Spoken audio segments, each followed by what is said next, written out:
What really happened with your host, Mike Rivero. You're listening to the Republic Broadcasting Network, where you'll find out what the Fukushima's going on.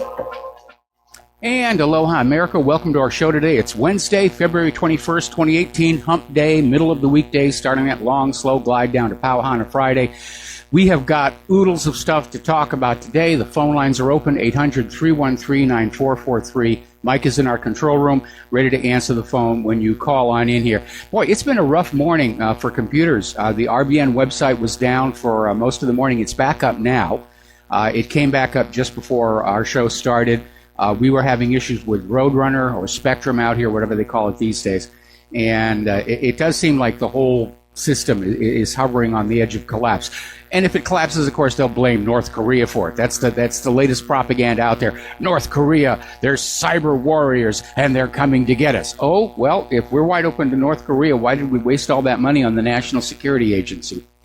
Anyway, getting into the news here, obviously, I mean, it's nonstop saturation. For the children, we have to ban guns. For the children are demanding gun control. It's the children, and they're just laying it on with a trowel.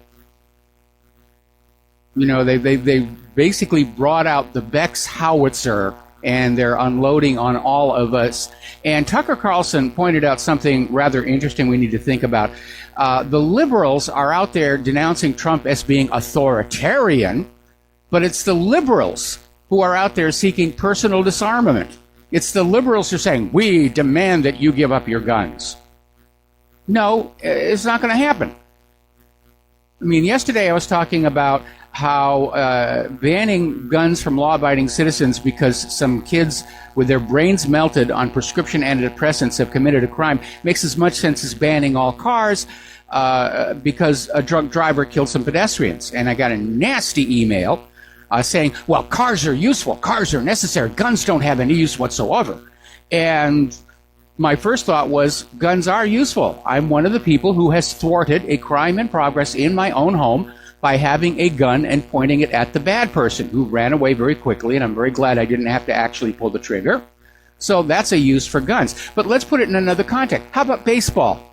More people in this country are killed by baseball bats than assault weapons. So let's ban all baseball. I mean, it's not really useful, is it? It's just a lot of fun. Well, the same thing is true for guns, for those of us who like to target shoot. So you can see what a ridiculous argument it is. And I'll tell you what really makes me sick, is every time there's another terror attack by a Muslim terrorist, we're told, don't blame all Muslims for this one crazy person's act. When do we gun owners get that same consideration? That's what I want to know. And the liberals are out there saying, well, you conservatives, you're gun nuts, you're violent. No, we're not. We've got 200 million guns and over 1 trillion rounds of ammunition. If we were violent, you would have known it by now. Interesting article over at Natural News, proof the gun control proponents don't actually want school shootings to stop. And no, they won't. Until they succeed in getting rid of that Second Amendment, the school shootings are going to continue. Because as it was predicted in the 1991 book, Behold a Pale Horse, school shootings are the propaganda device of choice to shock Americans into surrendering their Second Amendment rights and submitting themselves to being slaves. And that's why the liberals are always out there with this idea of a gun-free zone, which is ridiculous. I mean, all of these mass shootings took place in gun-free zones. It's like, hello, crazies, come on in. Nobody's going to shoot back at you. I think we need to take down all of those gun-free zone signs and replace them with a sign that says, 10% of the people in here are carrying concealed. You guess which one.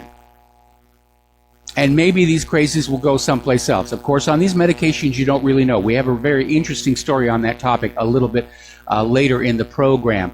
Now, there's a lot of information coming on out. Apparently, David Hogg was recording his video at that high school in Parkland before the shooting event actually started. He says right on the video he's recording it at 9 in the morning, but the shooting didn't happen until 2 in the afternoon.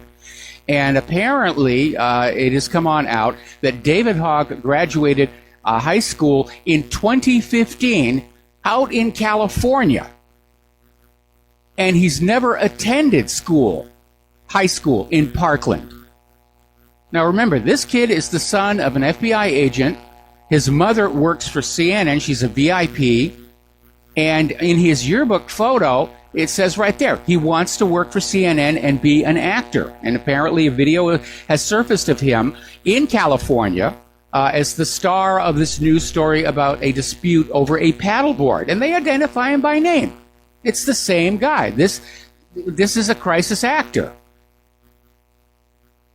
Now, former Milwaukee County Sheriff David Clark is out there saying that this gun control push has George Soros' fingerprints all over it. And you know that Soros, as part of his one world government, new world order, wants to ban all personal firearm ownership. He's out there screaming, guns are bad, guns are bad, guns are bad. You can't have a gun. We can't trust you with guns. Because he knows people are getting fed up. People are reaching the breaking point with all this abuse and all this refugee problems. And all the tyrants of history, that's always been their top agenda. Disarm the population, which is why the founding fathers gave us that Second Amendment. To protect the security of a free state against the encroachments of a central federal government. The Second Amendment is not about target shooting. It's not about hunting. It speaks of military arms and military applications. When the Bill of Rights was being written, hunting for food was essential. It was a given during the winter months. It's about giving the government a reason to leave the people alone and stop abusing them. We're going to do a shout out now to our on-air affiliates who are just now rejoining our network. And needless to say, all of the liberal celebrities are out there. They're just pouring in all this money, this student march for gun control. Oprah Winfrey, Steven Spielberg, and Jeffrey Katzenberg donated $500,000 to help fund all of this stuff. Which makes me wonder, does the student march for gun control already have their 501c3 so these people can take it off their taxes? That would certainly indicate a certain degree of pre-planning. Now, down in Florida, there was an aide to a Republican Florida state lawmaker, and she was fired Tuesday after telling a reporter that, in her opinion, two students who survived the shooting at the Marjorie Stoneman Douglas High School were crisis actors instead of real students, and she got fired.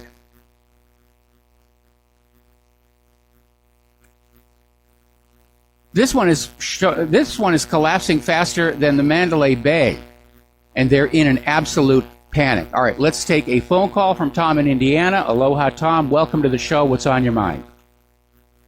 Aloha, Mike. There's several things on my mind, and if I could go over a few of them real quickly, and then you can comment on them later. I like that, if that would be okay. Okay. Okay. The first is we didn't really necessarily look at the big picture. If Russia and the United States go to war, isn't most of Russia white? Wouldn't that take care of a lot of the white stock, and possibly this could be a racial war? That's number one. Number two is the language between Russian and Greek are very close to similar words. I heard from my Greek friend today. He heard that if Turkey tries to get the islands of Greece, Russia's going to come in and stomp them and give Constantinople back to the Greeks. That's what he said, Putin said. Now, here's another thing on the bump stock.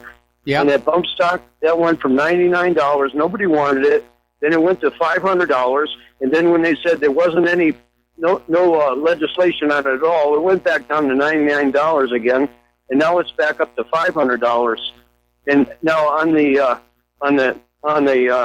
what I want to buy is I want to buy a binary trigger. That's a trigger that you put in the AR-15, and when you pull it back, it shoots, and when you let go, it shoots. And that is one pull per trigger. That's what I'd like to buy. Now, I wonder if they're going to outlaw those. Oh, yeah. They're basically talking about they're talking about legislation that would ban any mechanical device that would increase the rate of fire of an AR-15. And that's their stopgap. But they're trying to ban the AR-15s because those are weapons of war. Those are weapons that would allow the American people to hold off the standing army. And again, you can tell by the focus and obsession on the AR-15. The AR-15 is used in all these mass shootings. It's not used in street crime. It's not used in drive-by shootings or robberies of 7-Elevens. Those are smaller weapons. But they're really obsessed about any military-style weapons or weapons adaptable to military use in the hands of the American people, because they know the American people have reached the breaking point. And you hear the calls that we get into the show. People are coming on in and saying, we can't wait any longer. We have to act. Mm-hmm. And I don't think all by myself that I can hold this movement back right now. Well, yeah, do what you can. But as far as this David Hogue is concerned, that reminds me of John Kerry. I'm a Vietnam veteran.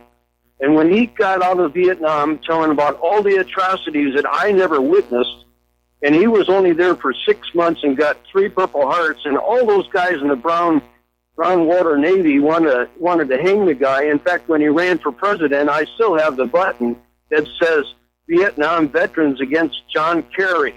Now, I think this David Hogue is trying to walk in the same footsteps of John Kerry. And those are the topics that I know you got a lot of listeners, but those are the topics that bothered me for a while that I wanted to question you about. The race war and the Greeks and the binary trigger and the bump stocks. So anyway, I'll let you contemplate on that, and thank you, Mike, and have a good day. All right, well, thanks an awful lot. Well, the first thing I want to say is, again, going back to David Hogue's California high school yearbook, he says right there, he wants to be an actor, he wants to work for CNN like his mother. And obviously he's been told that to work at CNN, your job is not to report the news, but to manufacture it. And he's obviously becoming very skilled at it. So he's got a great future ahead of him right now. But again, it's another indication that this was a government false flag. It's part of a coordinated campaign to disarm the American people. Now, as far as bump stocks and double action triggers, I think one of them goes by the name the Hellfire. Again, they're proposing legislation that would ban any device that increases the rate of fire on an AR-15 style rifle. The only problem with it is, back when the bump stock debate was going on, I got all these emails about how to improvise rapid fire devices for the AR-15, stuff you can make in your garage workshop in just a couple of hours. So, like most other legislation, it's not really going to accomplish anything. People with ill intent are going to continue to do ill intent, and the law-abiding people are going to be punished for it. And like I said, they keep insisting that we shouldn't blame all Muslims for the actions of a crazy few, but yet when somebody does a mass shooting, we've got to disarm all the gun owners in America. It's absolutely hypocritical. It's a double standard, and it's simply not fair. You're not going to be able to find any court in the land that is going to say, okay, there were 40 people on a bus, one of them committed vandalism, so we're going to fine everybody who was a passenger on the bus. The law doesn't work that way. The law is you punish those who act badly. And if you want to prevent mass shootings, first of all, shutting down the FBI would be a really good idea. But second, get rid of those gun-free zone signs and allow people to be armed. And the idea is not to get a shooting spree going, but to give the mass shooters, the crazies, a reason not to show up at all. Now, a lot of people are starting to look at what's going on, and there's a huge amount of agreement as to the problem isn't the guns. There's an article out of Zero Hedge, America's Toxic Cult of Violence Turns Deadly, and it's talking about the violent video games, first-person shooting games, violent movies that are out there. No moral guidance from parents because they're both working 2 jobs just to make ends meet. Another article, this is from Fort Russ, and this one gets right to the heart of the matter. The problem is not guns. The problem is that American society is a factory of lunatics from pharmaceuticals. And they go on to mention Finland and Switzerland are the 2 countries with the highest proportion of armed citizens after the U.S. There are no school massacres in those countries. They're among the safest countries in the world. The problem is that the big pharmaceutical companies are drugging us all into insanity. Which gets us to this article that came out of drugawareness.org called Why I Took a Gun to School. And it's talking about this kid named Corey, and there's a video interview about it. And apparently he was on Paxil for 8 months for social anxiety disorder. That's a new one, I hadn't heard that. And his doctor switched him to another antidepressant, Effexor. And apparently on April 10th, 2001, Corey was not feeling well. And he'd been taken over a 3-week period to the maximum adult dose of Effexor. So he told his parents he felt he should go back to bed and would head for classes later. That's the last thing this kid remembered until he woke up and found himself incarcerated in juvenile detention. In other words, when he carried out his hostage-taking, 24 classmates, with a gun, he wasn't even aware of what was going on. That's how dangerous these medications are. And rather than deal with this danger in our society, clear and present danger, they're just going to use it as an excuse to disarm the American people because the government is afraid of us. Because the government understands that we understand it is the government that has allowed bad quality products, dangerous drugs, dangerous legal drugs to be marketed to us for the sake of a fast buck. Now, CNN is openly admitting they are liberal anti-gun activists masquerading as journalists. They published this National Rifle Association name and shame list. Oh, these are the people behind it all. No, none of those people were even in Florida at the time. But this piece was marketed as an actual news report while promoting and admitting that the authors of the articles are anti-gun activists themselves. And as usual, it is backfiring horribly. That caller was out there talking about the cost of a bump stock going up and down based on whether there was going to be a ban. Right now, AR sales are right through the roof all across the country because of the ban. They're up 30% in Florida. Every time the liberals want to take the guns away, people go out and they buy more guns. Now that, of course, is going to make the Florida teachers very happy because, as it turns out, their pension fund has invested in American outdoor brands, which used to be called Smith & Wesson, and they're a gun manufacturer. It's amazing. I found this little flashback article from 2011, and we're probably going to see exactly the same thing again. Basically, back in 2011, when California started launching all these pointless gun control laws about short magazines and all the rest of it, the California State Senate voted 28-8 to exempt itself from California's gun control laws. So basically, the gun ban was only on the citizenry. And the rulers, they get to keep their guns along with their bodyguards. So that's where we are on that. And like I said, more people are killed with baseball bats than assault weapons. I mean, you really ought to look at the numbers. You are 10 times more likely to die from a medical mistake than from an assault rifle. Let's ban doctors. More people are killed with kitchen knives than with assault rifles. Let's ban kitchenware. It really is silly. And it's absurd. But we see what's going on behind that, because every dictatorship in history seeks to disarm the people. The Founding Fathers gave us that Second Amendment. It was probably their greatest gift after the First Amendment, to hold abusive government in check. And certainly, I think everybody out here listening to this show is going to agree with me. Our government has become very abusive of the American people. So hang on to those guns. Hopefully you will never have to use them, because that's not a pleasant experience to go through. But hang on to them. It gives the enemies of freedom pause. We'll be right back after these few words. Aloha, America. Welcome back to the show here. And again, this false flag is collapsing even faster than the one at Mandalay Bay Hotel, mostly because the American people have come to understand what's really going on and who is behind it.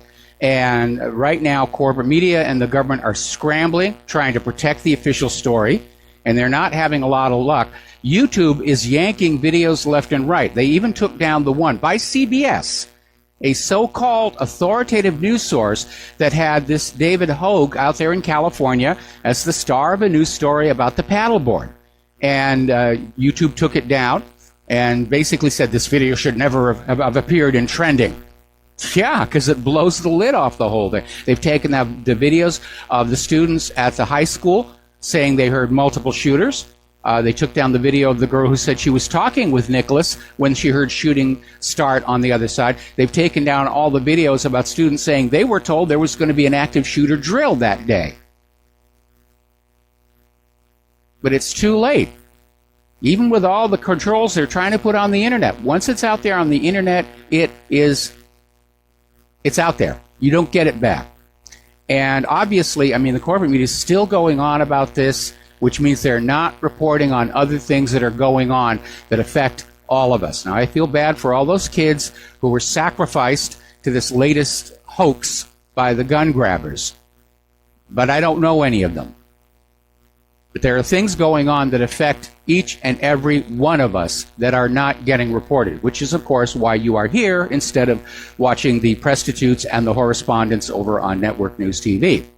So apparently, a veteran FBI official has gone public saying that there's really nothing to Mueller's indictment of these 13 Russians, that he did it simply to justify the continuing existence of the Office of Special Counsel and the money that they're getting. Because Mueller was drawing a lot of criticism for $10 million and nothing to show for it, so he's out there just throwing indictments around at everybody to say, see, I'm doing a really good job. All right, let's take a phone call from Francis in North Carolina. Aloha, Francis. Welcome to the show. What's on your mind? Hello, aloha to you both. Aloha, snack bar. Thank you. Go figure. I forgot about that part. My bad. Anyway, yes, I find it interesting that the controllers, or whoever you want to call it, that's snatching all these videos off like YouTube or whatever have you, where people are posting that type of thing on there about what they experienced, saw or heard, or whatever the case is. You know, when they do that, they're only leading credence to the aspect of what the reporting has presented by snatching it off. If they were to leave it on there and allow people to, shall we say, you know, use their own discriminating mind or whatever the case is, that's one thing. But the fact that they're actually taking it off as quick as they can, that's just leading more credence to an actual commentary that's being presented or posted, for that matter, which is blowing their cover. Now, as for the young man or whatever, and what you mentioned about that he was taking something or whatever and told his parents or whatever that he was going to go and rest or something because he wasn't feeling well or whatever have you, my question is, since there was a big gap of time missing that he doesn't recall until he becomes conscious in some cell or whatever, a holding spot or whatever the case is. My question is, what party or parties or alphabet soup group is the actual handler for him? Because there has to be someone or some group that was actually guiding him somehow, some way, that he's not going to recall on what to do, when to do it, and so forth, since he claimed that he was not conscious of what was going on until he came to in a holding cell or whatever the case was. So the question is, who was the controller of him? There has to be. I mean, whether there may well be, but there's another explanation. And that is that this Effexor, I mean, this was a kid, and he was being given the adult dosage of Effexor. And he may have gone to sleep and had a nightmare or dream about shooting up the school, not realizing that he was actually out there taking hostages with a gun. That would be my first question is, did you dream that you were doing this? I mean, these drugs really screw up your brain. That's well established at the time. I don't doubt that a bit. I don't doubt that a bit. But now the question leads into another aspect is, who provided a so-called AR-15 to the kid to start with? I don't think the parents did. You're talking about the one in Florida? No, he did own an AR-15. His parents kept it locked up, but unfortunately, apparently, he had a spare key to the gun cabinet. I have another question I think needs to be asked. Didn't the Uber driver see that this guy was carrying these weapons? Because he took an Uber cab over to the school. That seems rather weird that the Uber driver didn't think to pick up 911 and say something's going down here. Well, unless the Uber driver was a part of the whole thing. That's always possible, too. I mean, if someone like... I'll hang. All right, yeah. Hang on. We'll be right back after these words. And aloha, America. Welcome back to the show. We're still talking with Francis in North Carolina, and you had one more point you wanted to make.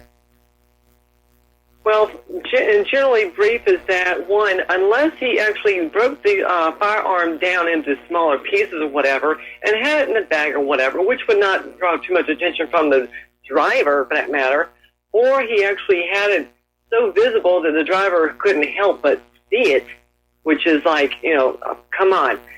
The driver is just as much an accomplice as anything. I mean, the fact that nothing was reported, nothing looked awkward or whatever have you, and so forth, the driver is just as much at fault for actually taking the kid over there. Well, my understanding of the AR-15 is that it's not really built to be broken down all that much. And it's possible that Nicholas had it in a gun case, but still the Uber driver should have realized dropping a kid off at a high school carrying a rifle case, there's something wrong here. And everybody who knew this Nicholas, we were saying the same thing, that he was so messed up on his mental medications, he wasn't himself, and everybody knew he was going to get violent. I'm sure the Uber driver probably was picking up on that vibe as well. Well, the question then is, once upon getting to the school itself, surely there is like a school security effect or whatever, that they walk about the halls or whatever the case is to make sure the kids are in their class or whatever the case might be, or not wandering about in the hallways for that matter. Surely surely schools have cameras on the outside, let alone the inside of the school this day and time. Well, I'm sure they are, but whether they're paying somebody to monitor them in real time or not, we don't know. School budgets are very, very tight. Now, there was a security guard at the school, but supposedly he was at the opposite end of the campus when the shooting started. Oh, really? Yes. Okay, I'm not even going to go there. I mean, there's so many different things that go through my mind as to, okay, how did that happen, or was that just coincidence? Well, I think the Occam's razor answer is that Nicholas sort of waited for the guard to be away from where he was when he started doing what he was doing, if indeed Nicholas was the sole shooter. Which tells me that basically he was being mentally controlled. Under that influence. People who are on these medications, they're very open to suggestion. You can talk them into just about anything. They've got lousy impulse control, and they're prone to violence from all these prescription psychiatric medications. And again, we have these students from the high school who are out there saying they were told there was going to be an active shooter drill. When they heard the shooting start, they thought that was just part of the drill. And by the way, that's some of the other videos YouTube is yanking off YouTube as fast as they can. True. Oh, by the way, just so you know, there was one caller that called in to one of the shows. The gal's name was Renee, so if she happens to hear me, hey, gal. She pointed out something very interesting, and that was, how is it that all these shooters, if they actually did an analysis, which will never get done for that matter, and if it is, it's going to be very biased for that matter, how is it that all these shooters in these school situations or public places are male? I've not heard of one shooter that happens to be a female. Not one. Unless I'm mistaken, I missed it somewhere. Is it something having to do with their hormones or whatever, that they can manipulate a man easier than they can manipulate a woman? No, I think they avoid using. I think they avoid using women because women are seen in a more sympathetic light by the public, and obviously these men are being groomed and conditioned and set up to be perceived as monsters, and thus representative of all gun owners in general. Well, as far as shooting goes, you can throw out the sympathy part. That don't even apply. Well, I don't know. It got Lizzie Borden off the hook. It did. I mean, it was obvious she was guilty, but the jury couldn't bring themselves to convict her. Oh, well, see, that's just it, though. At that time, you actually had a jury trial that was publicized. This day and time, there's no jury trial. It's a pony dog and pony show this day and time. I mean, anybody can see that. I'm sorry, Anton But, who? Hey. Do what? Anton who? I didn't say Anton. Oh, I'm At least sorry. I don't think I did. Anyway, listen, Francis, I've got to let you go. We've got another caller who's been waiting very, very patiently here. So we're going to switch over to Kevin in West Have Virginia. a great one. And thank you, Kevin. Thank you for being so patient. What's on your mind today? What's on my mind today is I ran across a report last night on MSNBC, and in the wake of this shooting, a school, and I forget the name of the school and where they implemented this system at, but it's a system that where they're going to be dropping smoke grenades and flashbangs from the ceiling of the school in the event of shooting or an event of, something like this has happened. Hey, your phone connection is breaking up. Your phone connection is breaking up, and my first reaction to that is there's a major liability issue because those flashbang grenades can actually cause real physical harm if they go off next to you. And all it's going to take is for one student to have some fingers blown off, and the school district gets sued out of existence. So, I don't think it's workable. I think what's workable is armed security guards and armed teachers. And again, we're not talking about getting into a Wild West style shootout on campus. We're talking about giving the shooters a reason not to show up at all. Absolutely. And what I was getting at, well, you said my phone was breaking up, but what I was getting at was this so-called system will be triggered at the police station before the police actually show up. My few questions that I have, again, I agree with you that this thing is absolutely crazy. But I want to know, in case they're saying that this system would be deployed to disorient the shooter, well, wouldn't it be disoriented for everybody in there if these things are going off and loud noises are popping and the smoke is filled? And of course it would. And all those students suffering from asthma, the smoke grenades would just absolutely put them into serious distress. Yeah, and apparently it's $400,000 of your taxpayer dollars to fit this school with this system, and MSNBC is running it like a good thing. But I have serious questions about a system like that. I absolutely do, and especially if you've got the shooter standing outside the classroom firing in through the windows, it's going to be completely ineffective against him. Absolutely. Well, that's all I have for you, Mr. Mike. You have a great and wonderful day. All right, well, thank you very much. We're going to let you go here. The phone lines are now open.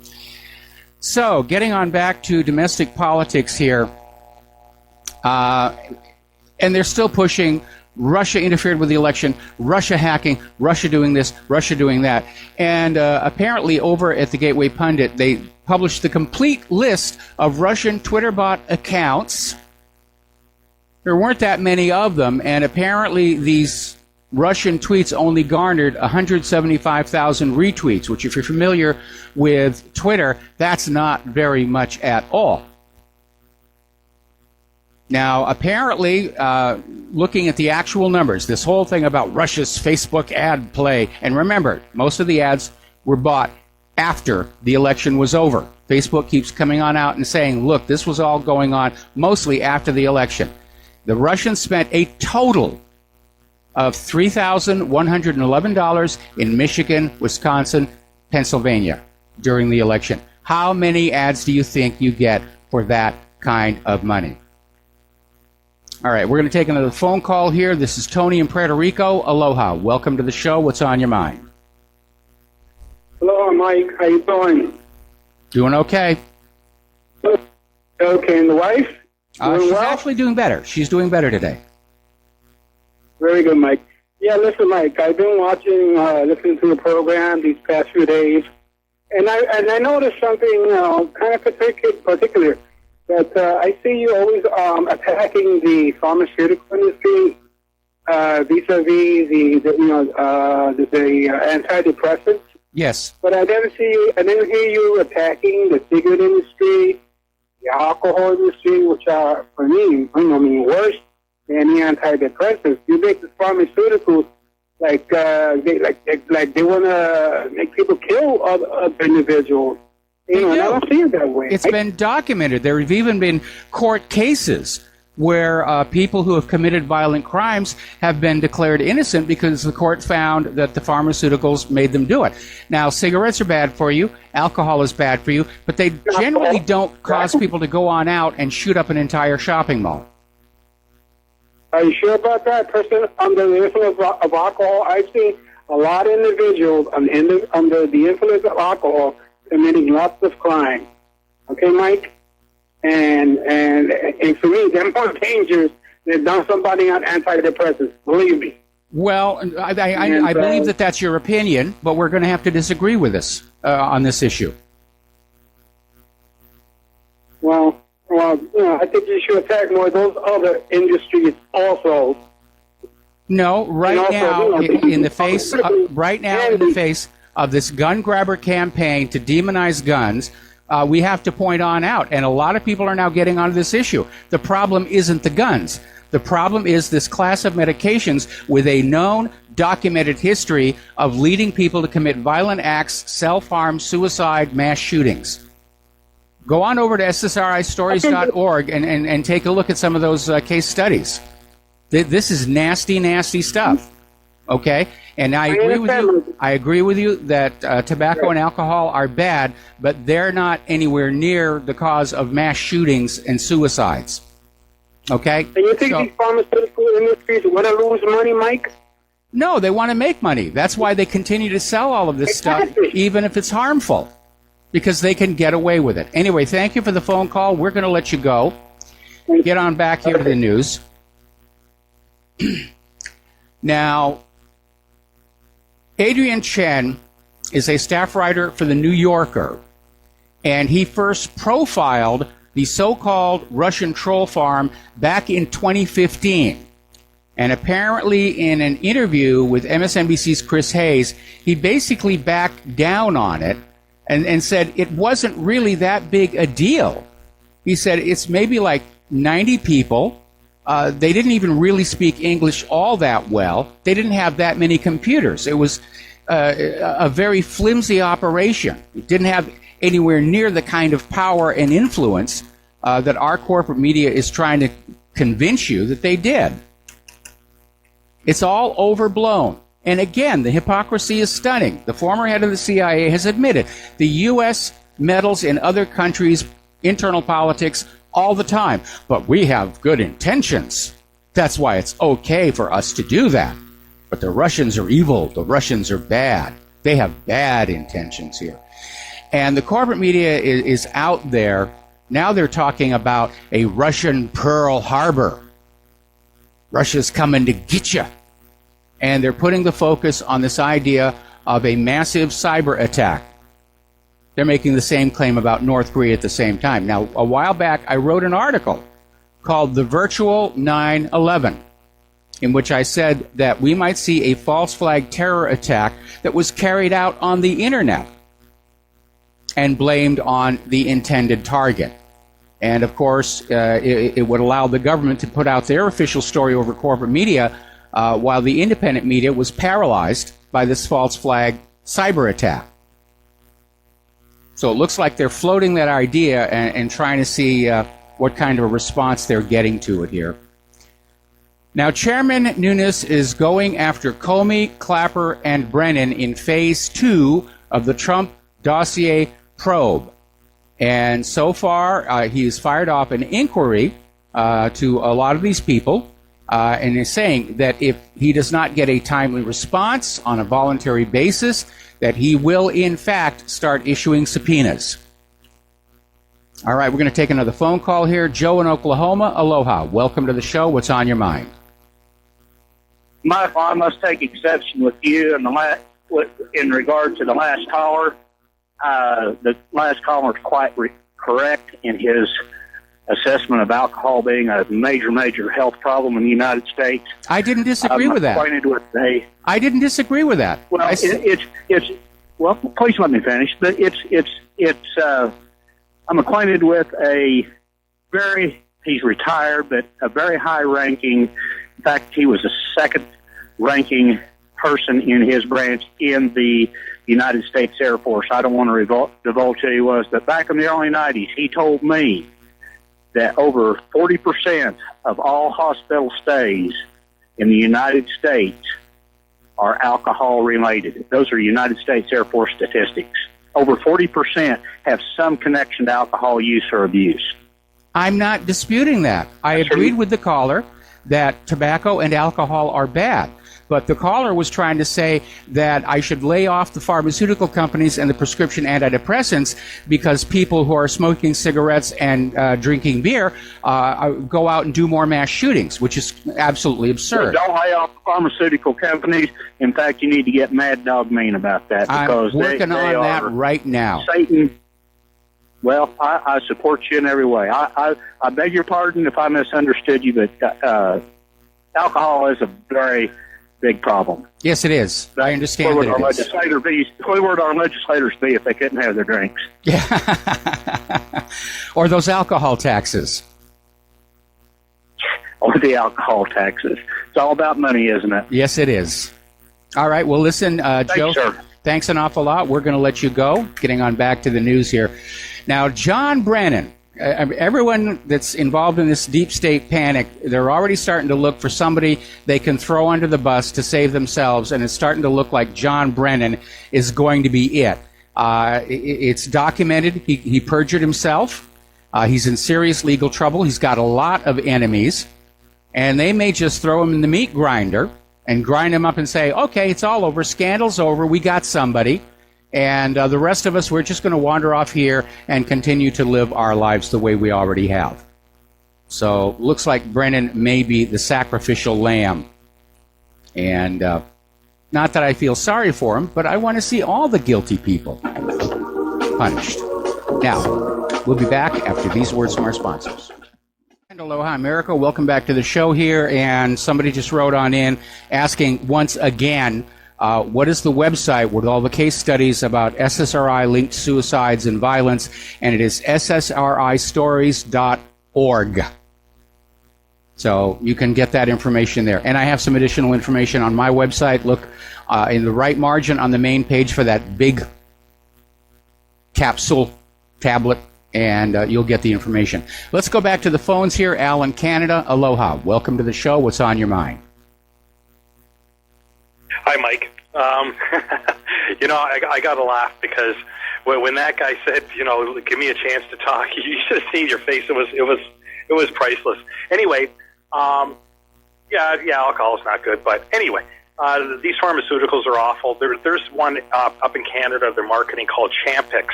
Mm-hmm. It's one of these smoking cessation drugs. They market it down here as well. Yeah. My sister was on it a couple of years back, and after 3 weeks, she wanted to kill herself. Yes. Now, she never followed through with it. It just scared the hell out of her. She actually went to the emergency room, and of course, they took her off it right away. But I'm looking at it right now, and what the actual real name is. It's called Varin. I don't even know how to pronounce this stupid thing. But anyway.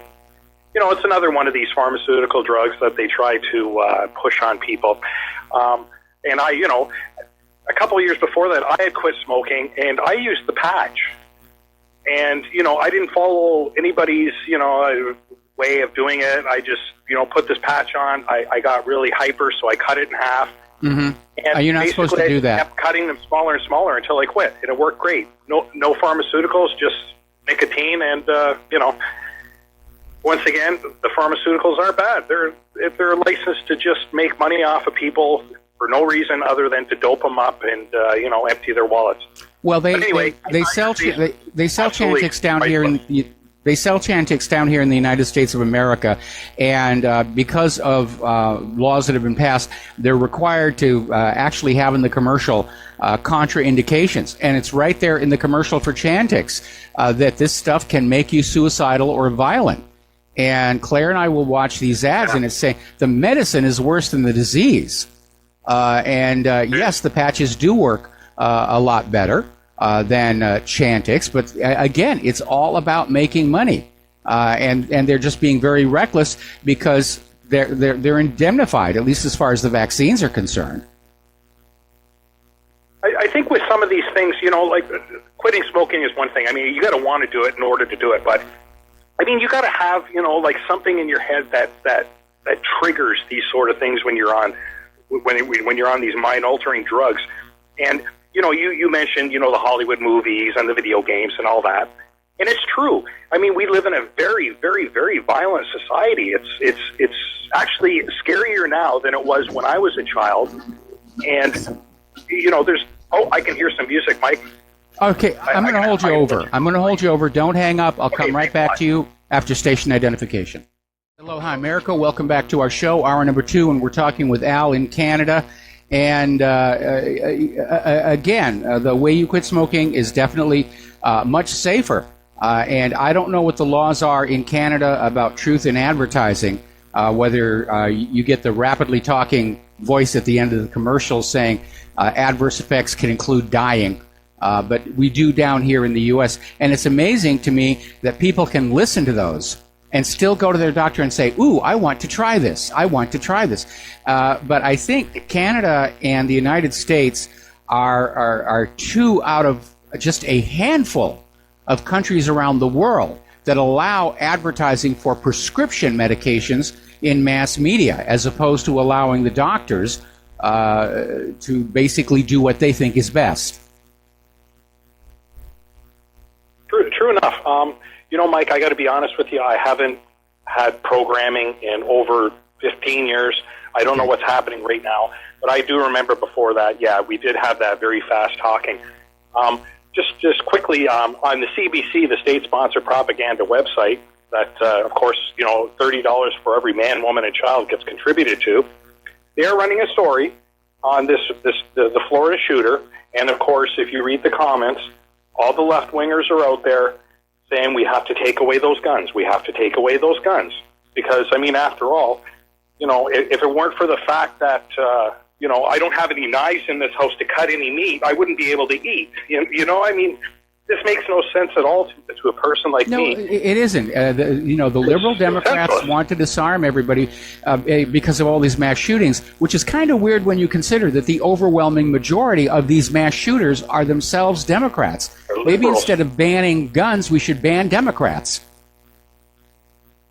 That's probably been posted in the comment section, and it probably was content disabled, because I'm going to tell you right now, Mike, that website is probably the most censored website that I've ever seen in my life.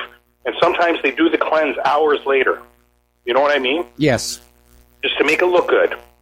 Anyway, I don't want to take up more of your time. I love hearing your stories. And that look that you gave when that guy said, hey, let me finish, it was just classic.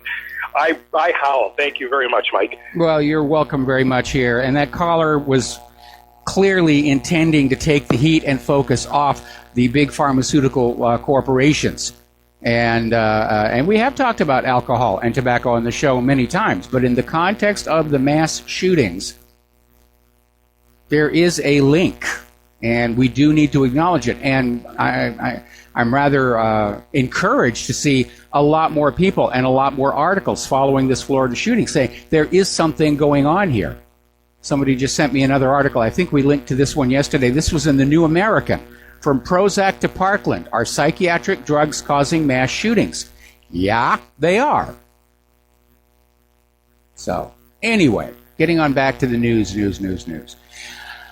As you know, there are some dramatic new developments in the Michael Flynn case that may lead to some real surprises. And Judge Emmett Sullivan, who's got a reputation as being a straight shooter, has issued an order in United States versus Flynn, which has gone pretty much unnoticed by the corporate media. But basically, it's this. He is compelling special counsel Robert Mueller's team to provide Flynn's attorneys all exculpatory evidence involved.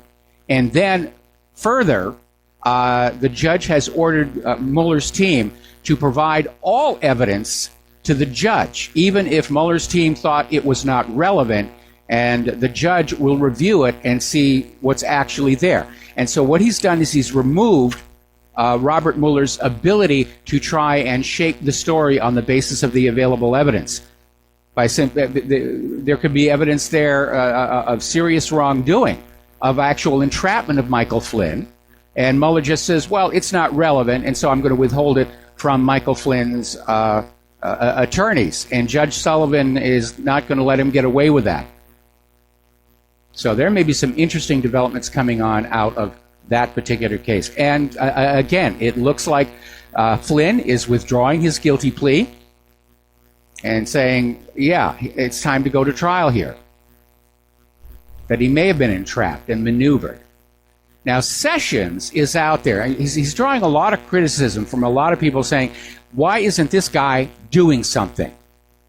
He's just as bad as Loretta Lynch. There's all this crime going on around, and he's doing nothing about it. So now, Attorney General Jeff Sessions is saying the Justice Department will investigate the accuracy of the information the FBI submitted before the 2016 election about the dossier damaging to Donald Trump to obtain a warrant to surveil a campaign advisor and various other people as well. And Sessions is saying this will be investigated and looked at. And I'm sure he's going to look really, really hard. He's going to look really hard. May take a long time. Could be years. But he's going to look. He's another Loretta Lynch. Which gets me to another story. Larry Klayman has now launched a petition drive. And we put a link to it on whatreallyhappened.com. And it's a petition calling on the president to fire Attorney General Sessions and appoint Larry Klayman as special counsel. I think Larry Klayman would make a great attorney general. So this is really a good idea. All right, we're going to do a shout out now to our on-air affiliates who are just now rejoining our network. And now it's time to look at the war zones, emphasis on the plural, and that's something else that is being ignored by the corporate media while they cover the Florida shooting. So Syrian government forces have entered Afrin. At the moment, Turkey seems to have pulled back a little bit, but some of the Turkish forces are apparently still over the line in Syria near Afrin. But they're not shelling out this huge bombardment they did the first day. I think Putin called Erdogan and basically yanked his leash. Said, you don't want to go there. You don't want to go there. Meanwhile, over in eastern Ghouta, 250 civilians killed. Now, this is a suburb of Damascus. So there's some intense fighting going on over there as well. Now, everybody is going on back to Iran. The Iran deal is bad. The Iran deal is this. The Iran deal is that. And, we shouldn't have conceded leaving the missiles out of the Iran nuclear deal. Well, you wouldn't be able to call it a nuclear deal if the missiles were in there.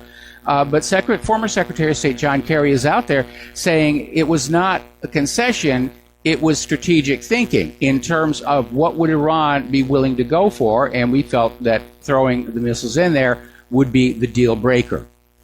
Well, the current U.S. State Department is out there issuing a new ultimatum on the Iran nuclear deal to Washington's major allies in Europe, demanding, not asking, demanding that Germany, Britain, and France commit themselves to altering the agreement along the lines demanded by Donald Trump or face its unilateral abrogation by the United States. Now remember, all these other countries that signed the P5+1 deal, they're perfectly happy with it. It's working. Iran is not building nuclear weapons. They're not highly enriching uranium. They're sending the uranium for their power stations, I think up to Russia to get it refined. They're playing by the rules. But now Donald Trump is out there saying, no, we got to get the missiles because Iran is dangerous. Iran is deadly. Really? I'm sorry. Who is it who's been all over the Middle East bombing the heck out of everybody? If it isn't the U.S., it's Israel.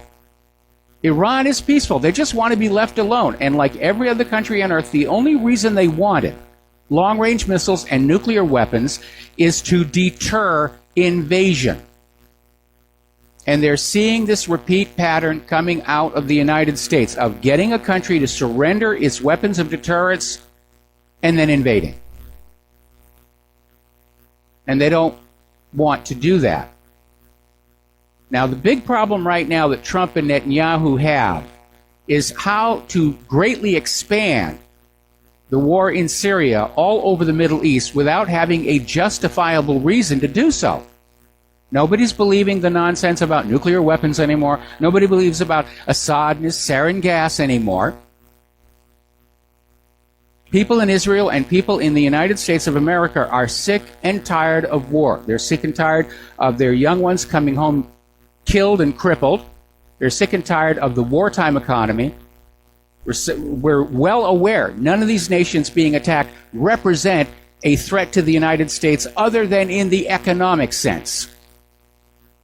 And we do not want to spill the blood of our children or anybody else's children just to make some banker happy. Now, as you know, North Korea and South Korea have been talking very nice. They got along together at the Olympics. But despite that, the U.S. is apparently pushing to have more joint drills with the South Korean military as soon as the Olympics are over. They want to go back to rattling the sabers and provoking Kim Jong-un. And it's possibly for that very reason. North Korea had actually agreed to a meeting with Vice President Michael Pence, who went to the Olympics originally saying, I don't want to talk to them. But apparently there was a charm offensive and there was a meeting, but all of a sudden North Korea has bailed on that. And they just simply realize it's pointless to talk to the United States of America. You can't trust anything this government says. Meanwhile, the United States, Japan, India, and Australia are joining forces against China's One Road, One Belt project. Now, considering that the New Silk Road doesn't go through the U.S., doesn't go through Japan, doesn't go through India, doesn't go through Australia, you'd have to wonder why they're so upset. Well, the reason is very simple. This One Belt, One Road project is going to make it faster and much less expensive to ship manufactured goods from Asia to Europe. And that is going to cut into the profits of cargo shipping. And the U.S. has cargo shipping companies, Japan has cargo shipping companies, India has cargo shipping companies, and so does Australia. These governments do not want to see any progress. They want to keep the world the way it is to maximize their profitability. Now, Palestinian President Mahmoud Abbas did a speech before the United Nations Security Council calling for Palestinian statehood. A lot of other countries have recognized the state of Palestine. And then he probably prudently walked on out before Nikki Haley could get up and issue a rebuttal to his speech.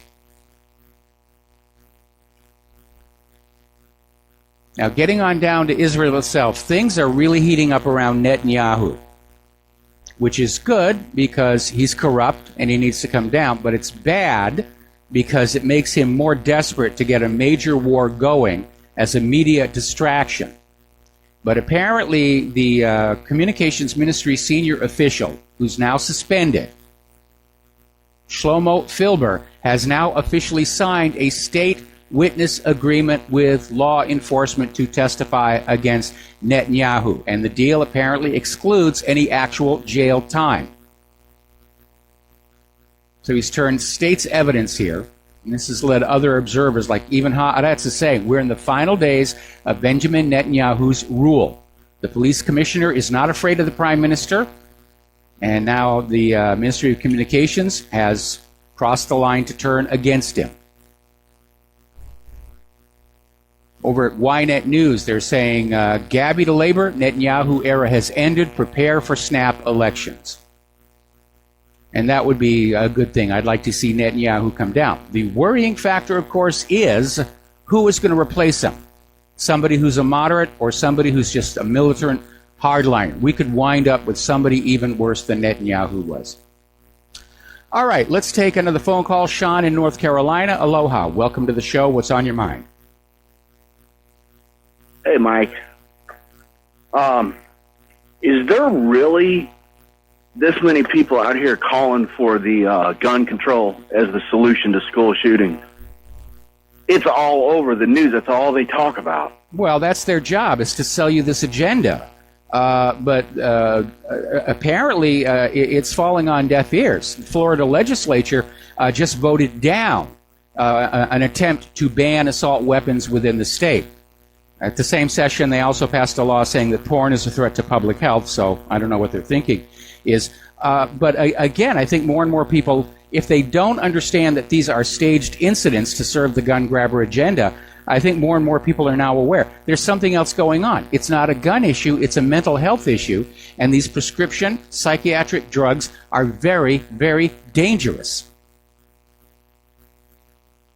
Yeah, that's all you see. You see all these protests of these people marching with signs, get rid of the guns, ban the guns, and I find it hard to believe that there's that many people out there that are that stupid to think that removing guns is going to make us any safer. It does the exact opposite.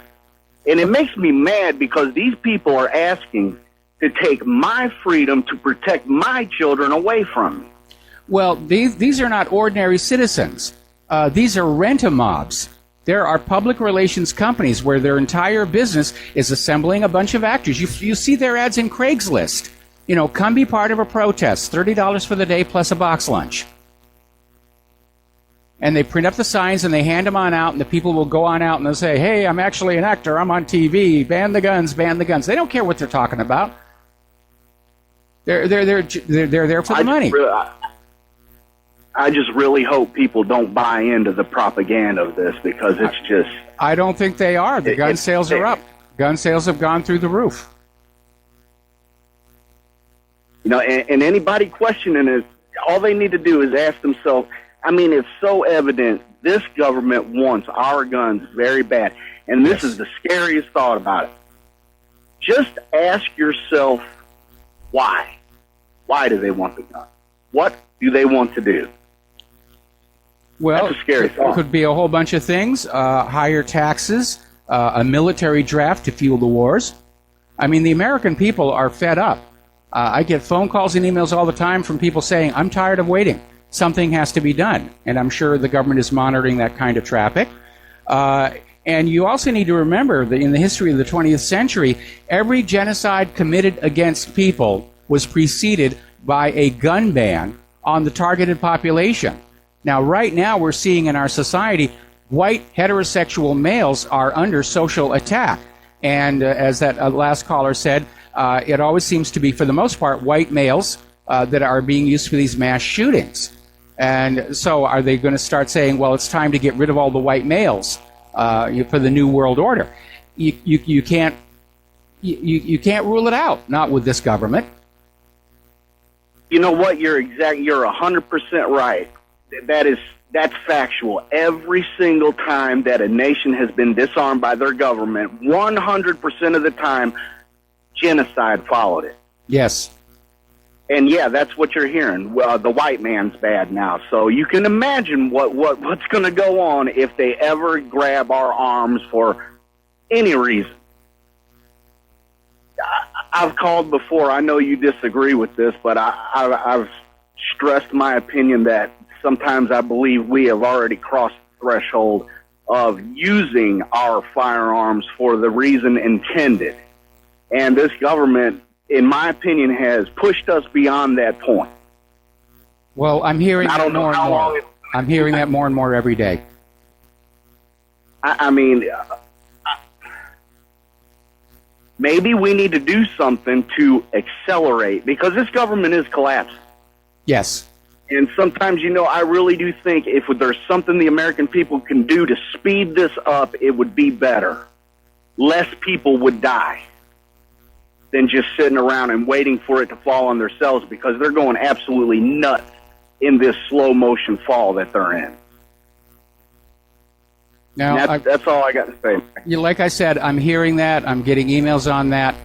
And, of course, avoiding revolution and civil war and avoiding World War III were my goals for these last several years. And so I'm feeling a sense of personal failure here, that this cannot be stopped.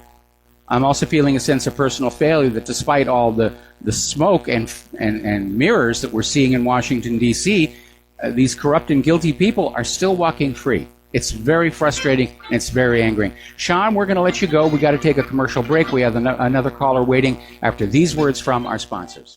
And Aloha America, welcome back to the show here. And if you would like to help keep Republic Broadcasting on the air, the postal address where you can send a check or money order is Republic Broadcasting Network, 2251 Double Creek Drive, number 302, Round Rock, Texas, 78664. The phone number, if you want to call on in and pledge to be a recurring subscriber, is 800-724-2719, extension 03. And folks, I cannot tell you how desperate the situation is here at Republic Broadcasting. We really need you to make an effort to support us, because if we don't get some donations coming on in, we're going to have to sell the control room crew for medical experiments. So we're going to go back to the phones here. Dustin in New Jersey, aloha. Welcome to the show. What's on your mind? Yeah, Mike, that last caller, you don't want to accelerate anything against them. You want to let them take the first strike. But one thing you can do and continue doing is, listening to independent, because that's what they fear. If they get cut off from their propaganda machine, the majority of people don't believe them, and the battle's half won. Well, again, the model that I like to use is that of Gandhi when he got the British out of India. Nonviolent non-cooperation. And it took time, and it ultimately did work. There were violent episodes along the way. Amritsar, the massacre at Amritsar, for example. But it's a far better way of approaching it than a civil war or a revolution. And I'm not ready to cross that line. I refuse to go there. Unfortunately, I'm not able, apparently, to stop the people who want to cross that line. They're going to have to walk around me. But that's the problem, though, Mike, because they'll make Gandhi, Mother Teresa, and Jesus look like mass murderers as long as you got this propaganda machine. So you got to get rid of the propaganda machine. You got to get rid of the media. You got to, the government won't have a mouthpiece without them. Well, we don't need. We can't get rid of the corporate media, but we've already cut into their credibility. And everything that they're doing right now, like YouTube deleting CBS News videos that are proving to be embarrassing to the official story for Florida, only magnifies the public's mistrust of corporate media. Yeah, I didn't mean get rid of them. I just tune out. Majority of people need to tune out. And they are. Their audience numbers are in the Al-Qaeda. Our numbers are going up. And it's like on that promo message you just heard where, they're starting to openly attack the independent media. They're hacking servers. They're hacking websites. They're trying to figure out ways they can change copyright laws so that we are not allowed to have access to information to share with our audience. And they're obviously scared. If there's one victory that we can already point to for the independent media, it is that we have taken away the government and the corporate media's ability to lie to the public with impunity. They can't do it anymore. The American people are very distrustful, and they ought to be.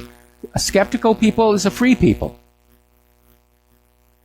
Well, Mike, I just want to say also, with Fox News, it's another side of the same coin. So people just, Fox News is the same as CNN. It's just, it's opposite propaganda. So people need to do their own research, listen to you, It doesn't only take that long to do your own research. In a half an hour, you can learn everything what's going on in the world, pretty much. Pretty much. Hey, Mike, did you hear about in Germany this guy came from Syria, one of the refugees, has 2 wives and 6 kids, and they're all like on assistance, and he got another wife in Syria. Like in Germany's finished, France is finished. I mean, how can you keep that up long term? You know, like you can't. It's overwhelming the system. Like it is overwhelming the system. Then, George Soros has caused incalculable damage with this idea of a new world order, global government. And he's oblivious to it. No matter what happens, no matter how many people are raped or killed or injured, it's just part of the price that we have to pay for this dream of the new world order. And he's oblivious. He could. This is a guy who helped Nazis, hunt down and catch fellow Jews, and he feels no guilt about it. And he looks 200 years old. Yeah, he does. And, I keep thinking one of these days maybe his heart will attack him and we won't have to deal with this nonsense anymore. And, Mike, I want to switch to, if I have time, to the Belt and the Road. I think Australia, majority of their mining, the Chinese own. So Australia must be playing a double game. And India's nowhere near. They're probably responding to U.S. Pressure, arm twisting, because I think these countries would rather not get involved in a potential war with China. But the U.S. is going around basically trying to build a new coalition to go against China. Anyway, listen, we got to take another break for commercials. Stay on the line. I'm going to come right back to you after we're done with these words from our sponsors.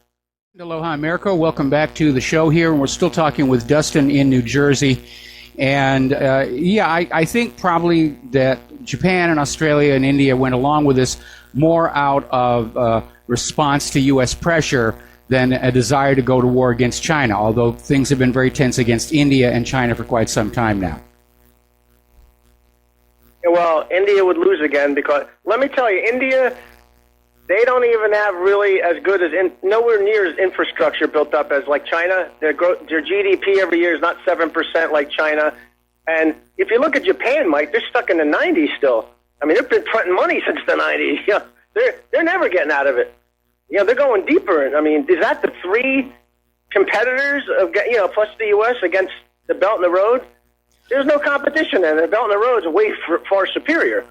I mean, throw in China's mass, 85% manufacturing in the world. They're a creditor nation, or not a debtor nation. So, I mean, there's really no competition. I don't think they really have anything to worry about with the Belt and the Road.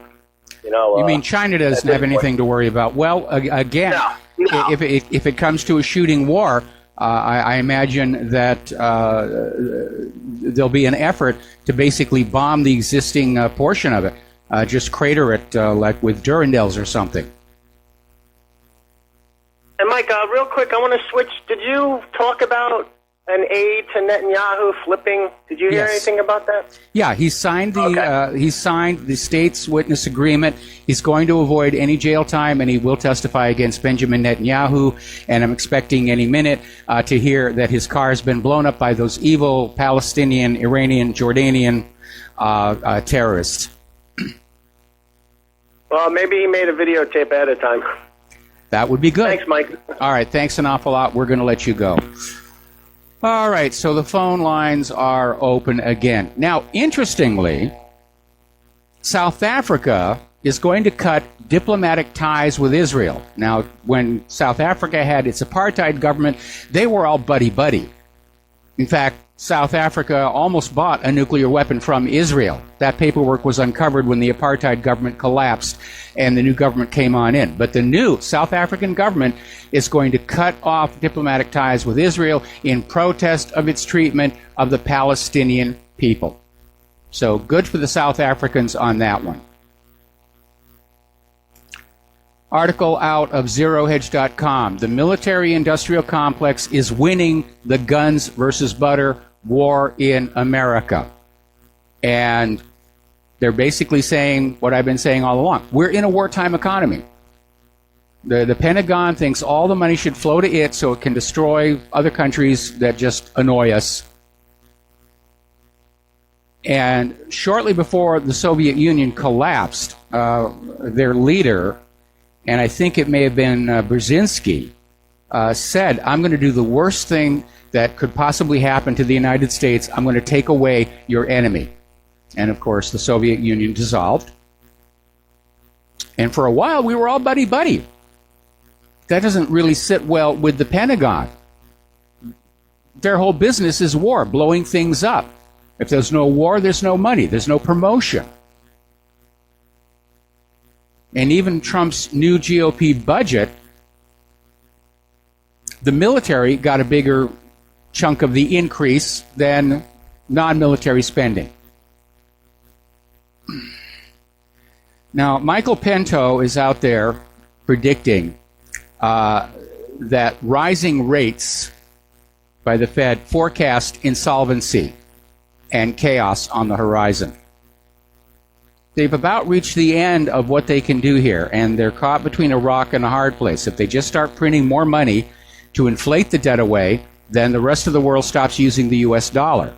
And right now, having the rest of the world use the U.S. dollar brings interest revenue into the United States, as well as gives the United States government hooks into the global economy. So we can't pay off the debts, we can't inflate them away, and that's why they're feeling a world war is what is needed. Now, Peter Schiff is out there saying we're ripe for a 1987-style crash. And I know the market was really down yesterday, but I think it was doing very well today. Let's see where it ended.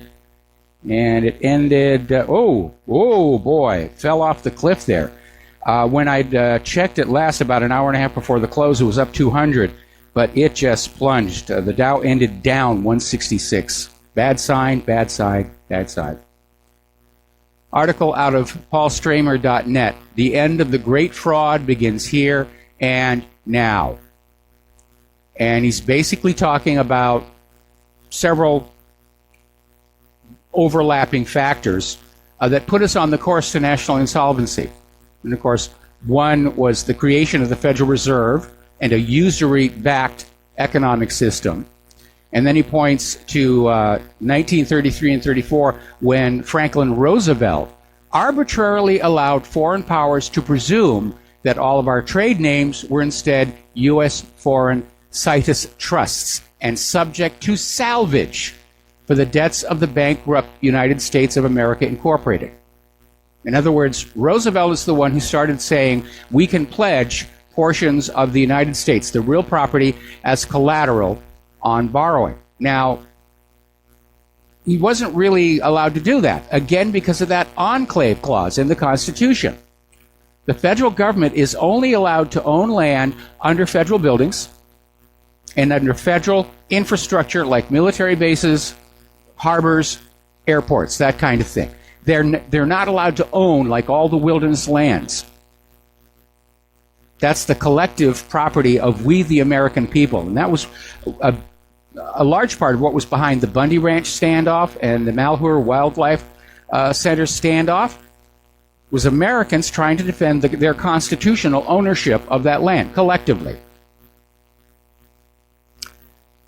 Now, apparently, over at Breitbart, the U.S. government is trying to figure out how they're going to pay for all this infrastructure that needs to be repaired. And Trump has pledged a, unfortunately, way too small amount of money to try and deal with the problems of letting the nation just decay from all the neglect so they could spend the money on war. And they're talking about a 25-cent per gallon gas tax. That's not going to cover it. So now, all of a sudden, the U.S. government is starting to say, well, you know something? We're going to start selling off government assets. Now, it's been done before. Reagan did it back in 1986 to pay for his tax cuts. But we could save a bunch of money. We could make a bunch of money selling off all those hundreds of U.S. military bases around the world. If we were to close down the Pentagon and just sell all the weapons to other countries, we could probably pay off all the bills. Because that's the reason we're broke. For all these years, the U.S. government has been building all this military. If the money had been spent on this country instead of on the machinery of death, America would still be the greatest nation on earth. We're making the same mistake the Soviet Union did. More spending into bankruptcy. Now, down in Venezuela, they've launched their petro cryptocurrency. It is a reality. It's been officially launched. It's in pre-sales right now, and they're hoping the new digital coin will boost the Venezuelan economy. But one of the issues that the U.S. has with it is that they see it as a threat to the U.S. financial and economic supremacy, because all of these blockchain digital currency systems are operating outside the U.S.-controlled financial transfer systems like SWIFT. And so the U.S. is starting to lose their hooks into the rest of the world's economies. And they don't like that one tiny bit at all. They want to control it all. And if you look at a terrible job they're doing here in the United States, you can understand why the rest of the world doesn't want to be controlled by the United States here. Somebody went on out at Post News and did a poll. Actually, it was Politico and Morning Consult poll, and the vast majority of Americans have not seen a larger paycheck in the wake of the tax overhaul. It was the ultra-rich who got the advantage, who got the cuts. Ordinary Americans are still struggling along. And that means they're not going to be going to the shopping malls. They're not going to be buying products. Now, Deutsche Bank, we've been hearing about them for a very, very long time. They've had all kinds of problems. And apparently, they're now being hit by a problem with their derivatives portfolio. They've got the world's biggest derivatives portfolio, and it is so large, the central banks cannot bail it out. Now, for those who don't know what I'm talking about, a derivative is a financial instrument that derives its value from the performance of another financial instrument. And one of the most common of these is called a credit default swap, which means if I go on out and I invest $1 million in some stock, and at the same time I buy a credit default swap for a small amount of money. It's like an insurance policy, so that if the company I've invested in goes out of business, the credit default swap will return at least part of my money to me. It's a loss mitigation strategy, or at least that's what it was supposed to be. But there are a lot of brokers who like to play with derivatives, and derivatives are not regulated the way regular insurance is. I can insure my home that I own. I don't really, but I rent.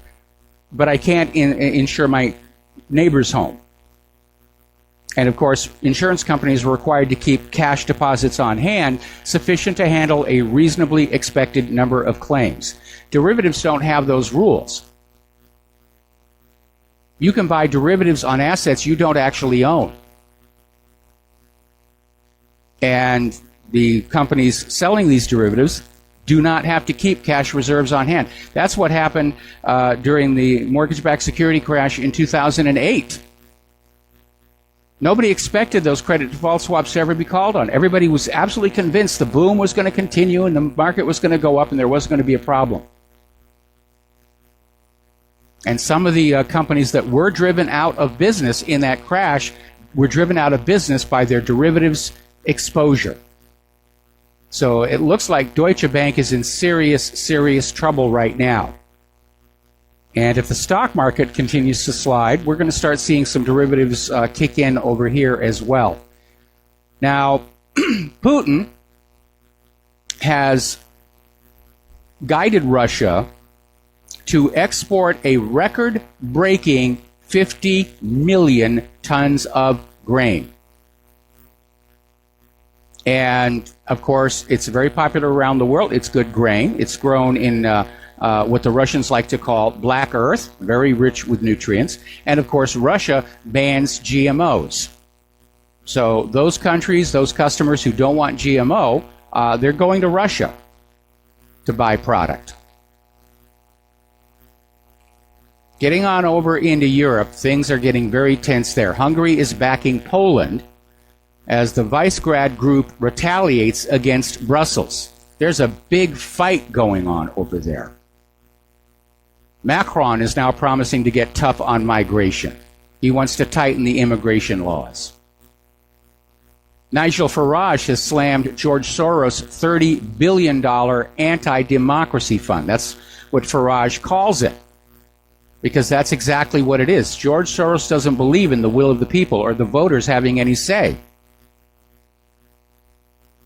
He continues to pour all that money to defeat Brexit or to reverse it, and that is anti-democratic, because the British voters made their will known. They want out of the EU. Soros wants them back on in. And I think probably a lot of people can be forgiven for wondering why this man is allowed to just mess around with our planet like it's his personal toy. Just because he's rich? He's certainly not elected to any office of government.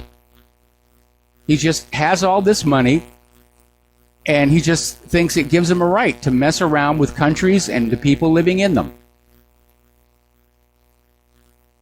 Now, another article out of the New American. Apparently, there was this creepy World Government Summit, and there was this happened this month on the Arabian Peninsula.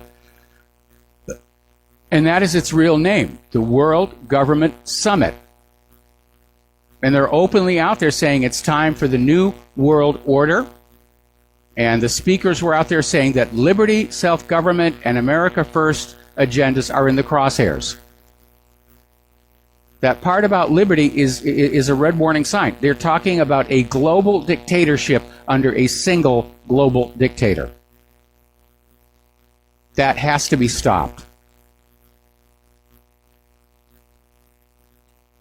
So they're out there having their big meetings and their conferences, and they're talking about the New World Order and how great things will be under the New World Order, and it will be for them, for those people at the top. But it will be a terrible existence for everybody else. Now, Bulgaria is now demanding border controls across the European Union are dropped as soon as possible, and said the Schengen area should be extended to the very edge of Europe.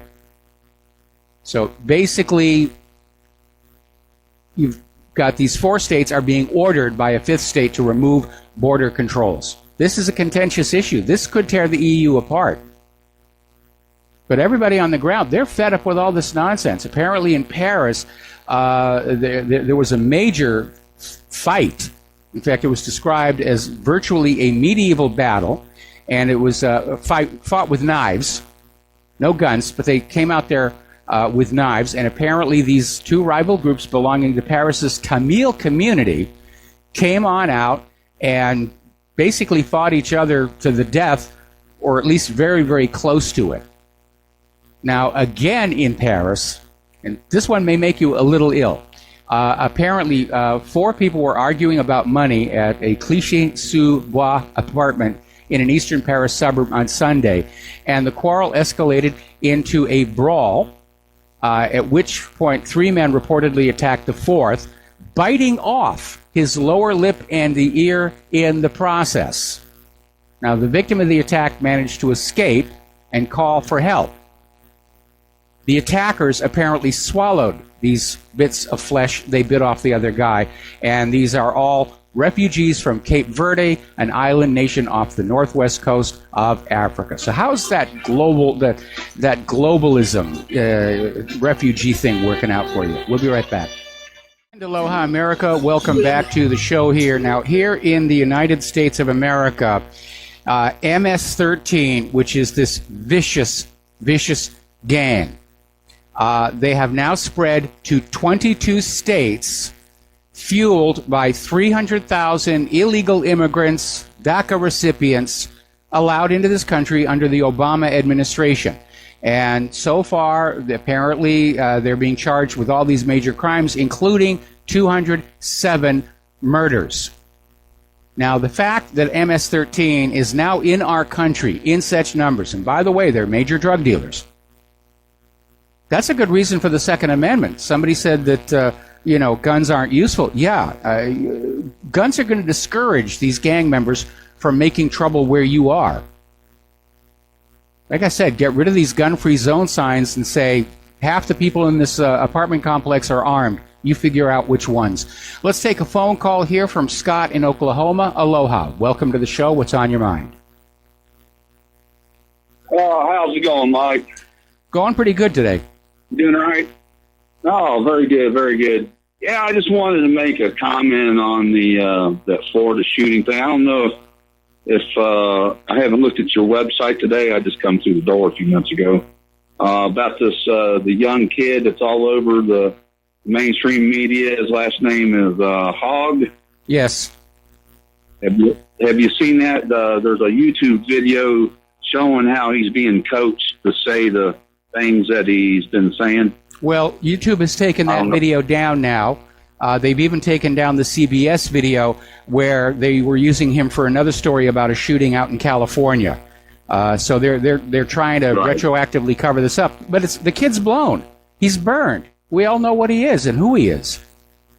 I mean, it's amazing how stupid they are when it comes to their operation that they're doing. It all falls under, CIA mind warp stuff.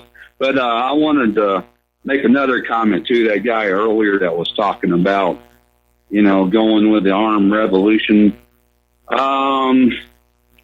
I think that's probably not the first, second, or third step. I think there's avenues that haven't been pursued yet, like possibly a nationwide class action lawsuit against the media, and perhaps getting all of us to sign up on it and sue them for like $3 trillion or something.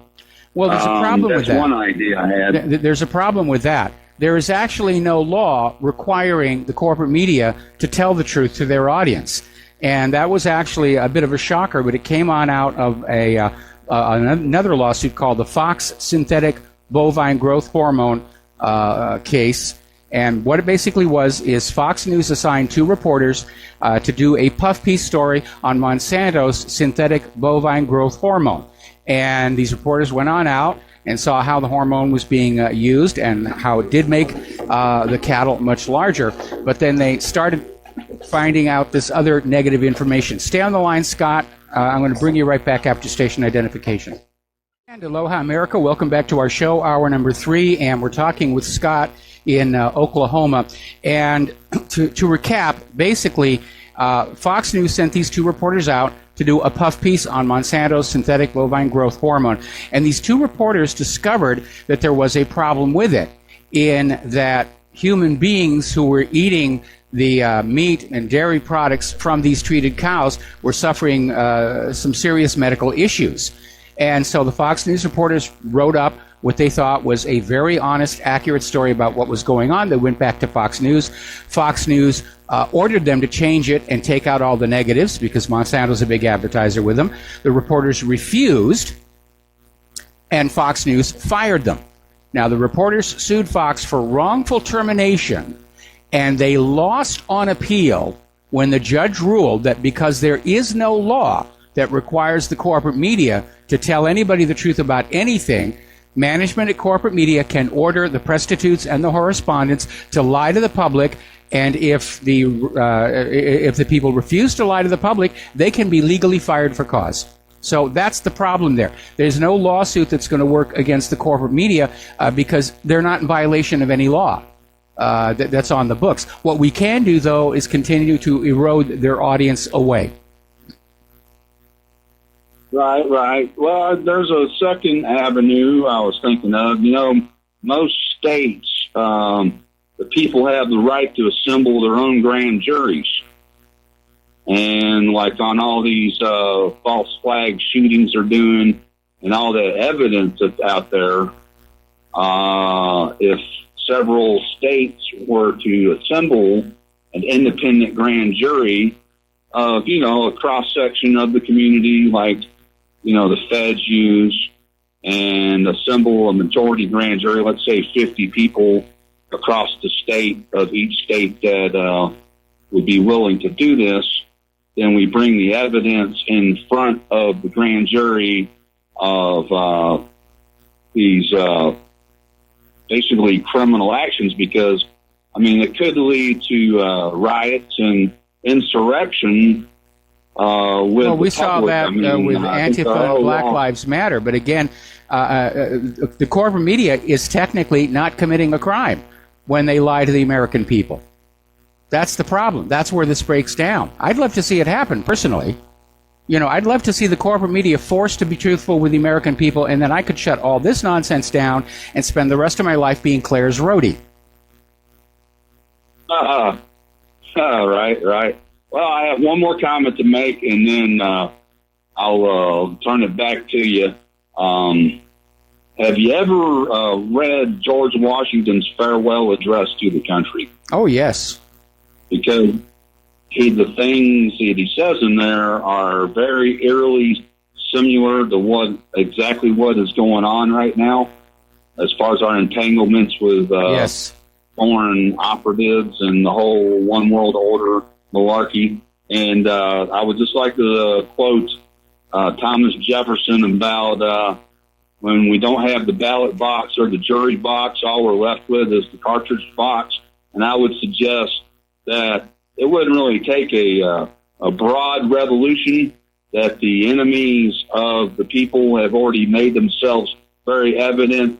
And it's kind of like the old saying about cutting the head off the snake, because I believe if all snakes' heads were cut off, then the next person wouldn't be quite as quick to fill his place if he knows he is in jeopardy. Well, so that's all I got to say. My maternal grandfather, the one who used to get drunk with Richard Nixon all the time, used to say something similar. And he said the way the country works best is you elect an officer, a politician. And if they don't do what they promise they're going to do, and only what they promise they're going to do, you shoot them. Then you elect another politician. And if they don't do what they promise they're going to do, and only what they promise they're going to do, you shoot them. Then you elect a third politician, and the odds are he is going to do exactly what he promised to do and only what he promised to do. And of course, my grandfather was a war hero, and as I said, he was good friends with Richard Nixon. But a lot of people understand that. Of course, translating that into reality is simply not practical. The U.S. government has a standing army, which they were not supposed to under the Constitution, and the big issue would be on whose side would the rank-and-file soldiers come down on. We certainly know the officer corps is going to be fully on board with the U.S. government, regardless of what the agenda is going to be.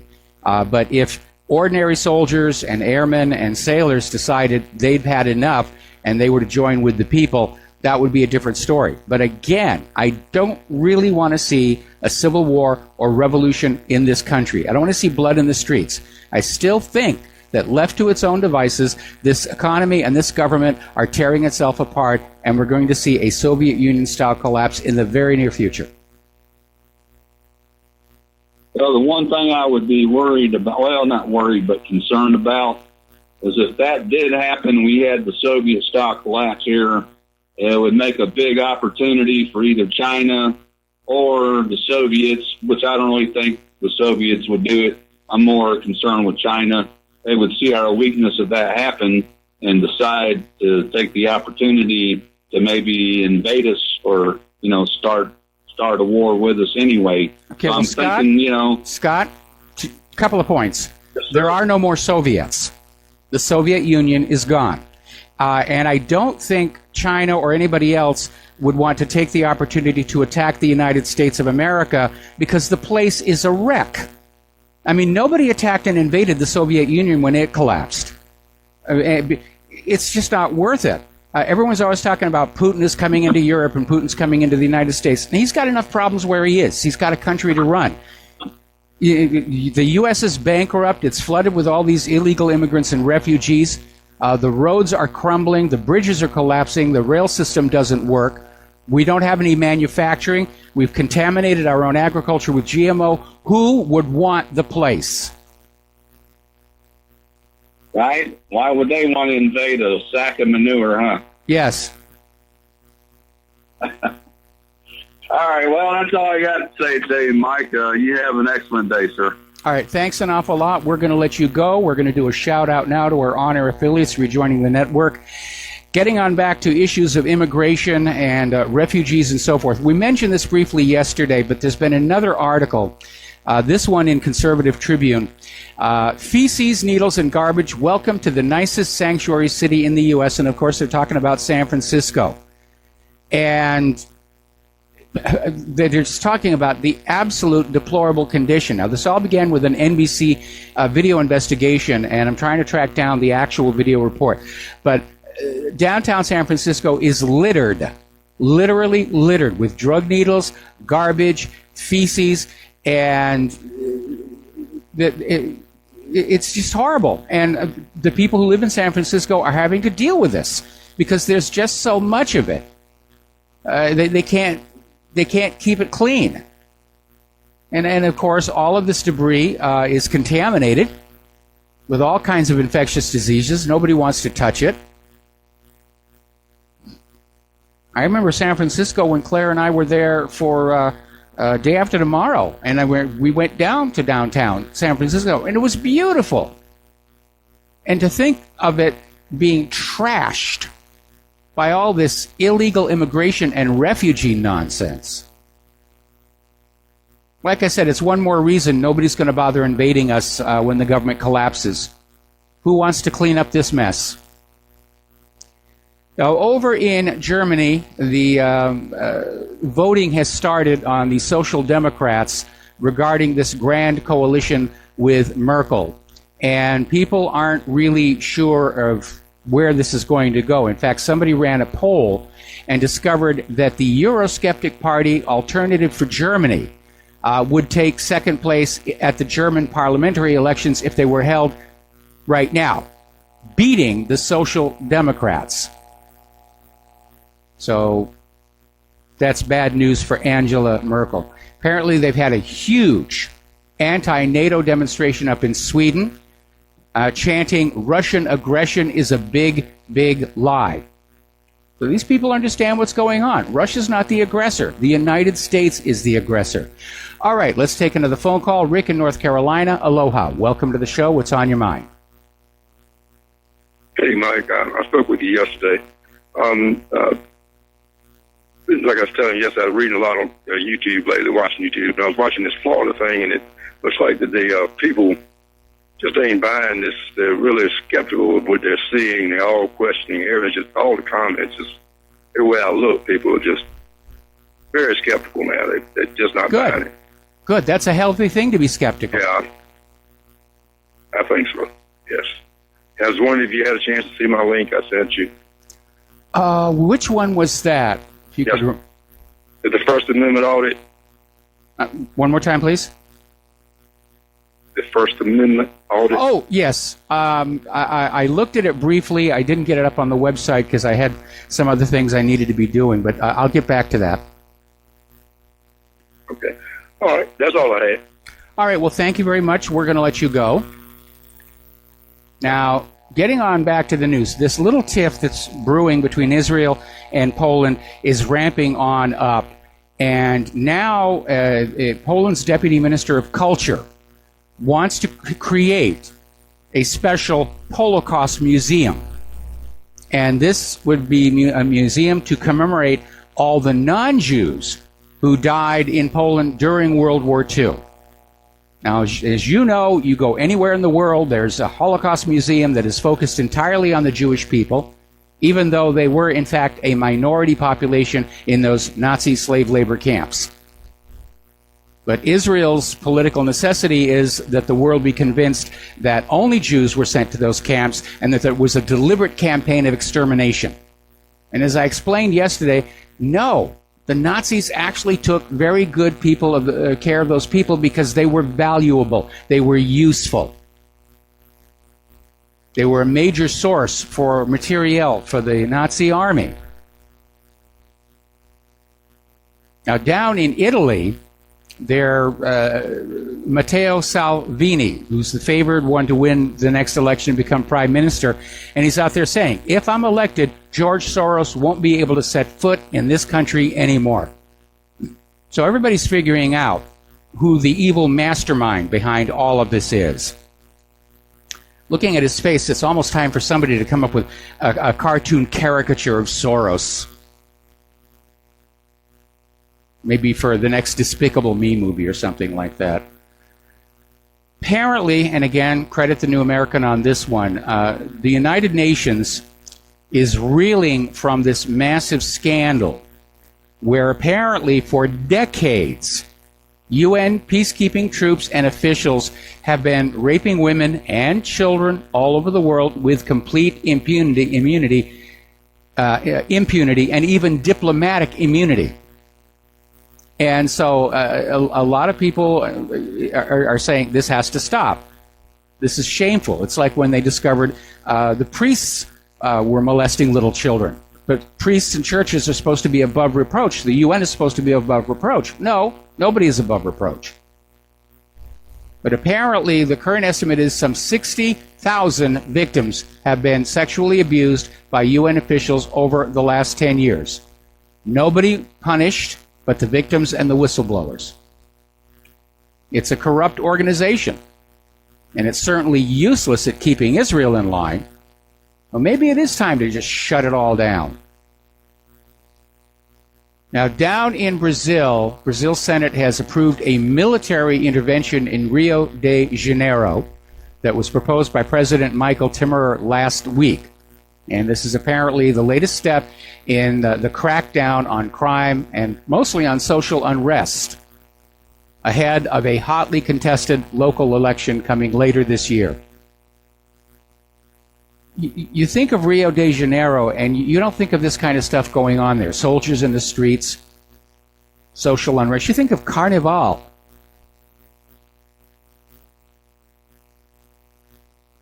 It feels like the whole world is just crumbling. It's all coming apart. Now, Facebook co-founder Chris Hughes said in a recent interview that the modern digital economy is going to continue to destroy work in America. And he's out there pushing the idea of a universal basic income. And apparently there's one city in California that's actually trying the experiment. And it sounds to me like a socialist utopia. You know, the robots are going to do all the work, and we're going to give you enough money to live on and buy a few things, and you just sit around and be happy. It's certainly not a world I would want to live in. Now, conservatives are furious after Twitter purges thousands of accounts, and that's over and above the now admitted shadow banning of conservatives. If you're a conservative on Twitter, you post something, you'll see it. You'll think it's up there, but nobody else sees it. That's what shadow banning is. And now they're just closing accounts down. So Twitter has gone to the dark side of the farce, actually. And they're out there supporting the liberal agenda. They want people who are using Twitter to only see the liberal side of the debate, which tells you that they understand they can't actually win a debate against conservatives. They don't really have any ideas. Hillary proved that in 2016. Now, you remember the Equifax hack was clearly negligent, and it allowed hackers to steal the personal information of 145.5 million Americans. And the company promised to give everyone free credit monitoring for a year. House Democrats have formally requested that Equifax extend the monitoring from 1 year to 3 years, but that actually feels pretty inadequate. And the issue here is, again, computer companies that are simply doing a sloppy job. We hear about these breaches all the time. I think it's time to bring back more oversight. There should be an independent body that goes out to all of these companies that store data and checks them out and makes sure they're really secure and offers recommendations. But as we heard yesterday, apparently the response of these companies now is to sue anybody that wants to point out where things are broken. And the real problem of our society right now is you can't avoid being in those machines. You're vulnerable. Your personal financial data is vulnerable out there in these banking machines. And they don't seem to care about that either. And apparently there's been another scandal involving Coinbase and WorldPay and Visa, who are pointing fingers at each other after cash vanishes from crypto fans' pockets. And apparently there are some refunds for missing bank account cash coming through, but it's taking a very, very, very long time. Apparently there's been another Bitcoin-related scam up in Austria, and the government there has asked Interpol to help determine whether there might be perpetrators and victims of the scheme across Europe. And apparently people in Austria have complained about being defrauded by the Optoment scheme of digital currency. See, this is why I like cash in my pocket. Can't hack the cash in my pocket. Can't hack gold. Can't hack silver. Apparently over at Tesla, some people hacked into their public cloud and used that very powerful machine to mine cryptocurrency. Now, Intel has finally come on out with what they claim to be stable microcode updates against the Spectre attack. And this is for the Skylake, Kaby Lake, Coffee Lake chips. So if you have those chips in your computers, see Intel about getting the update and the patch. And again, the downside, this is a losing proposition. Your machine is going to slow way, way down. We'll be right back after these words from our sponsor. Aloha America, welcome back to the show here. And apparently all day today, Facebook, YouTube, and Twitter are removing any and all posts about witnesses David Hogg and Emma Gonzalez, who apparently has also been burned as a crisis actress. And apparently conservative Twitter accounts have thousands of their followers slashed off by Twitter. They simply disconnected all the followers. Don't want anybody reading what you're posting. So it's real Soviet Union style censorship is what's going on here. But like I said earlier, this false flag is falling apart faster than Mandalay Bay. Now, according to McAfee and the Center for Strategic International Studies, cybercrime drains $600 billion a year from the global economy. That's more than $500 billion. It's roughly 1% of the global GDP that's being lost to cybercrime every single year. And the fact that the U.S. government does nothing about cybercrime, in my opinion, puts them at the top of the list of suspects. But of course, the U.S. wants to blame North Korea. And there was this article, Scientific American, which is out there pushing human-caused global warming, I should remind everybody. And they're out there saying North Korea's growing criminal cyber threat. The country's cybercrime efforts are all seemingly state-sponsored and steal money that is then used to fund its cash-strapped government. Well, the exact same claim could be made about the cash-strapped U.S. government. And what with the NSA and the CIA, the U.S. certainly has the capability, certainly far more capable of cybercrime than North Korea. Apparently there is an Internet of Things tot monitoring camera, baby camera. No security. And apparently anybody can log on in and watch your kid. And well, if you want somebody to admire your kid, take a picture, put it up on Facebook or something. No, don't put it on Facebook. Put it somewhere else. But the idea that this Internet of Things seems to have been thrown together as part of a mass marketing ploy to get everybody to buy all new appliances and devices that will talk to the Internet of Things. But the Internet of Things itself, its security seems to be a major, major problem. Now, over at Spotify, there was somebody in Bulgaria that started uploading music clips for which they legally own the copyright to the Spotify streaming service. Then this same person set up thousands of accounts on Spotify to continuously play back these tracks using some kind of automated bot to basically hack Spotify's payout system. And by raking in the royalties generated each time the songs were played, they were able to earn a vast amount of money over 4 months, something around $3 million.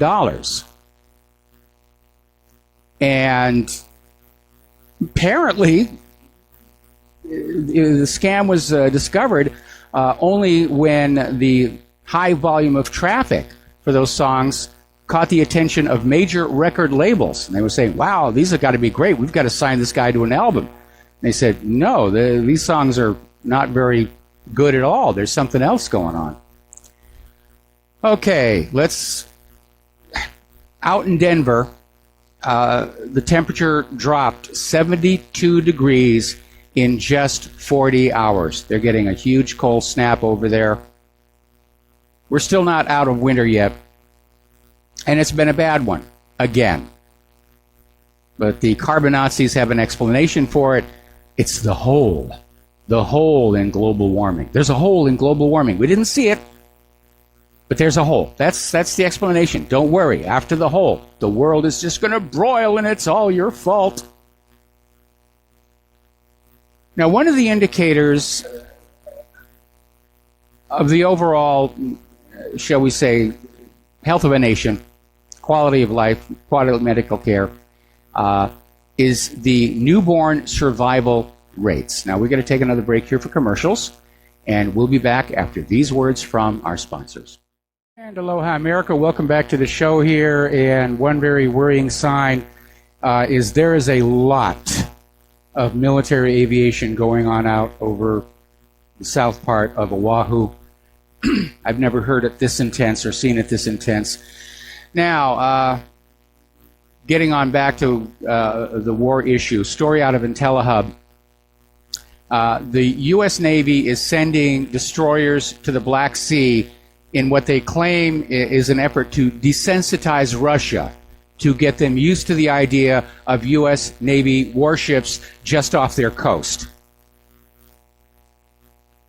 It's a provocation, because if Russia were to send their warships to tool around in the Gulf of Mexico, the U.S. government would be screaming bloody murder. Now, getting on back to the shooting situation and the media coverage of it, as we reported, apparently all the social media, they're on this purge of anything related to this David Hogg and this other crisis actress that's been burned now. Meanwhile, CNN's Chris Cuomo came out with a story about a kid who said he purchased an AR-15 without an ID. See how easy it is to get one of these rifles? You can get one without an ID. We need stricter gun control. Well, actually, going on back to the original story of this kid is a guy named Cody Davis. And the tweet said, I was able to buy an AR-15 in 5 minutes. I'm 20 and my ID is expired. There's only one problem. It never happened. The article itself states, after the sales representative walked me through the paperwork, all 5 pages of it, I told him I changed my mind and wanted to think more before I bought an AR-15. So basically, the tweet says the guy never filled out the paperwork, which is a necessary step to purchasing a gun, which would have then run through the background check system. But Chris Cuomo obviously didn't read that part, or he didn't care. Just push a story about, oh, this kid bought an AR-15 without an ID. Horror upon horrors. And now, of course, he's trying to basically deflect from the fact that he pushed another fake story. It's somebody else's fault. The Russians made me lie to the American people. The North Koreans made me misinform the American people. It's not my fault. Now, as you know, there is a natural painkiller that is very popular right now called Kratom. And the FDA is considering scheduling it on the claim that it is an opiate, which it's not. But the FDA's rationale is it fits into the opiate receptor in your body. And that's enough for us to schedule it. And what's really going on, though, is Kratom is far less expensive than prescription pharmaceutical opioids. And so they want it to go away. And I was talking to the lady at the health food place the other day, and she says, yeah, they can't keep the stuff on the shelf. Everybody's stocking up ahead of that possible FDA scheduling here. So now the CDC is out there claiming that Kratom is contaminated with salmonella. Don't you dare take that medicine. You're going to get really sick. Just go back to the pharmacy and buy their product because that's what's safe for you. Okay, Daily Mail has a story. You've probably seen this profusion of antibacterial kitchen sprays and wipes, various other things, in the hand gels and whatnot. But they may actually be a waste of money, according to Dr. Michael Mosley. And he basically discovered that you can wipe the kitchen surfaces, and the potentially harmful bacteria are back within an hour. And basically after 12 hours, it's a dramatic amount of bacteria and fungi colonizing these worktops.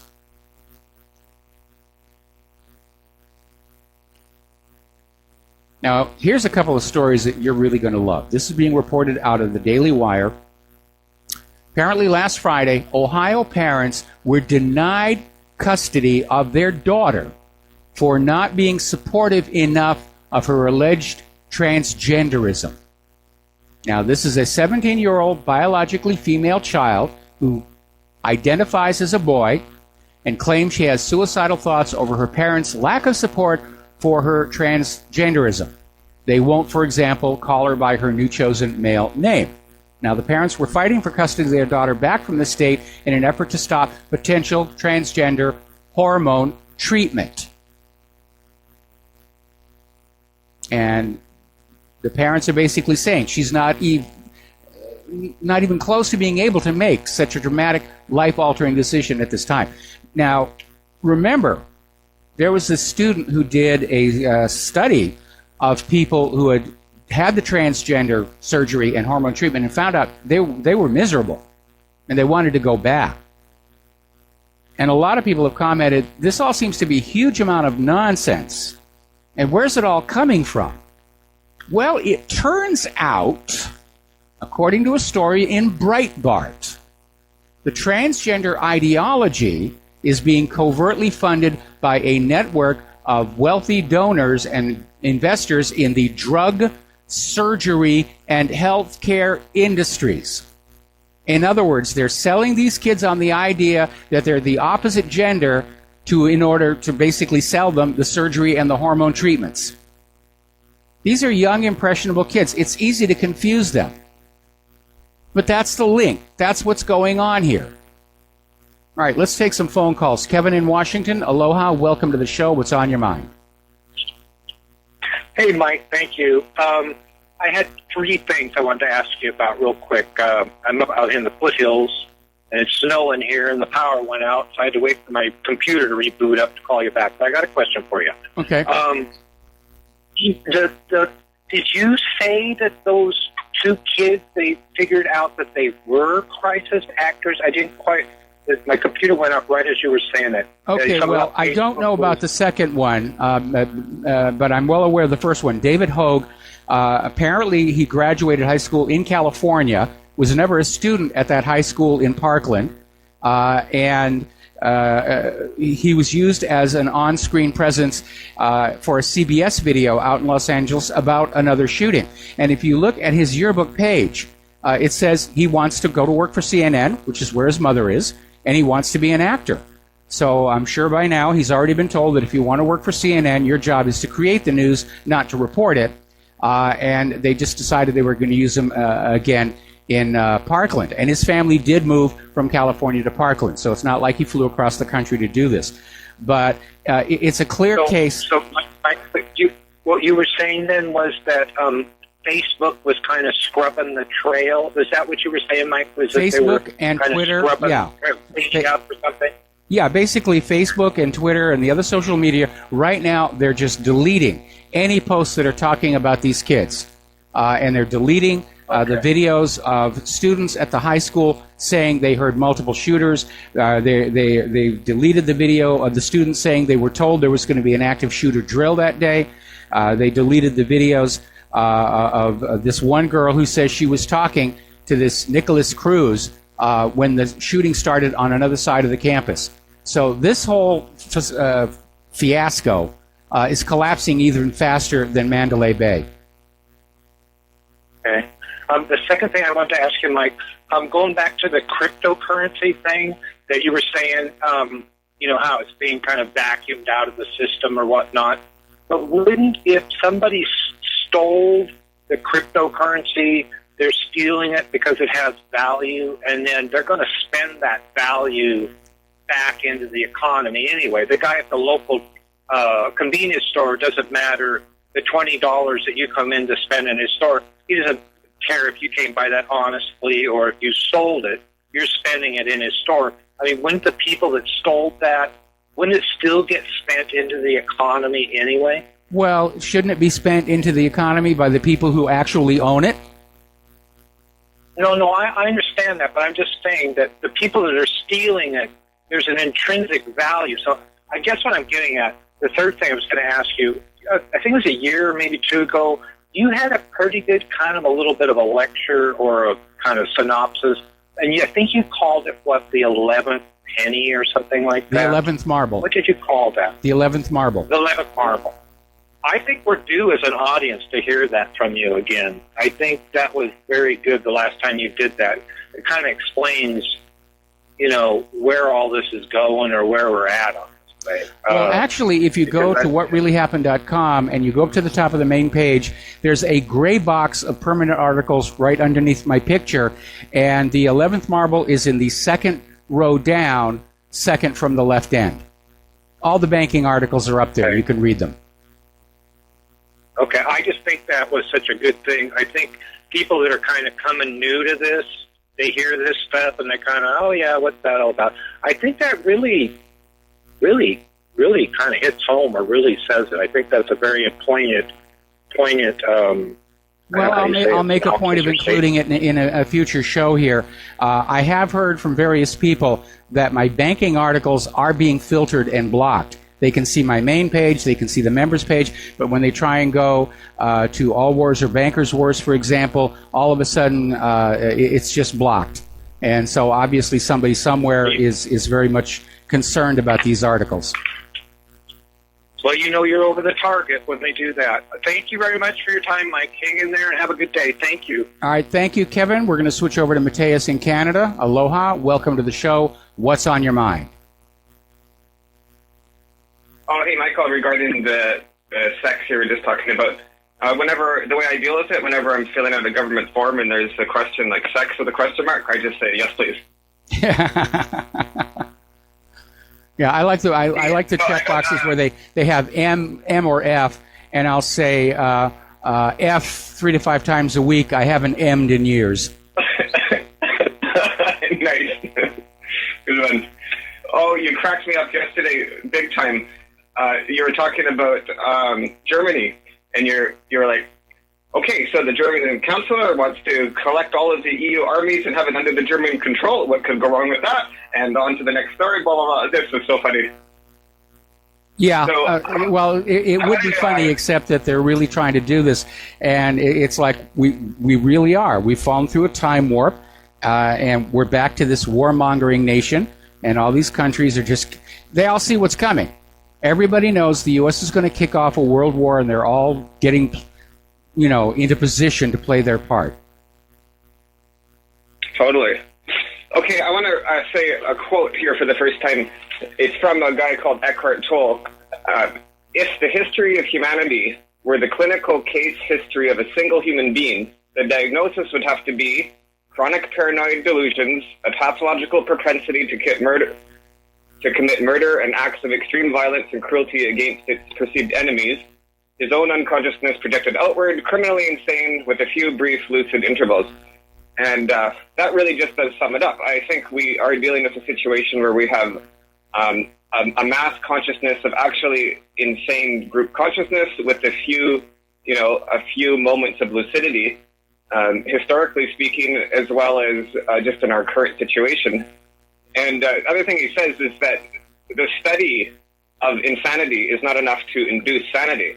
So, like, what we're doing here is we're studying the insanity, which is the first step. You have to admit there's a problem. And that's what your entire show is. It's an expose on the insanity of the world. And then the next step would be doing something about it. And I think it's more of the Gandhi approach philosophically here, where like you need to be the change you want to see in the world.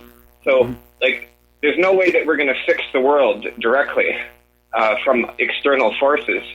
The only way to possibly do it is to actually be the solution that we want, which means if the problem with the world is that there's all this greed and selfishness and ruthlessness, well, then we have to be ethical and generous and compassionate. Well, that sounds good. It sounds good, but the problem with that is that when you're being compassionate and ethical, that does not rid the world of greedy people. The money junkies are always going to be around. The sociopaths are always going to be around, unless you have a system that tries to keep them from accumulating that much money and wealth. And we started out with a pretty good idea when this country was founded, where it was only rich businesses that paid taxes, and there were limits on campaign donations and various other safeguards. But over the time, over the centuries, our nation has become very, very perverted from what was originally intended. And now it's a pure oligarchy, and we're seeing people in positions of power who are clearly not what we would call mentally sane. I'm sure to themselves they seem like they're absolutely perfect, but it's a very tragic fate for what was once such a great country. Yeah, I agree. It's complex. Like I believe that we should be well armed and prepared for war, but never wanting to have it. Prepared to defend ourselves. At the same time, we have to do more than just study insanity and prepare for violence.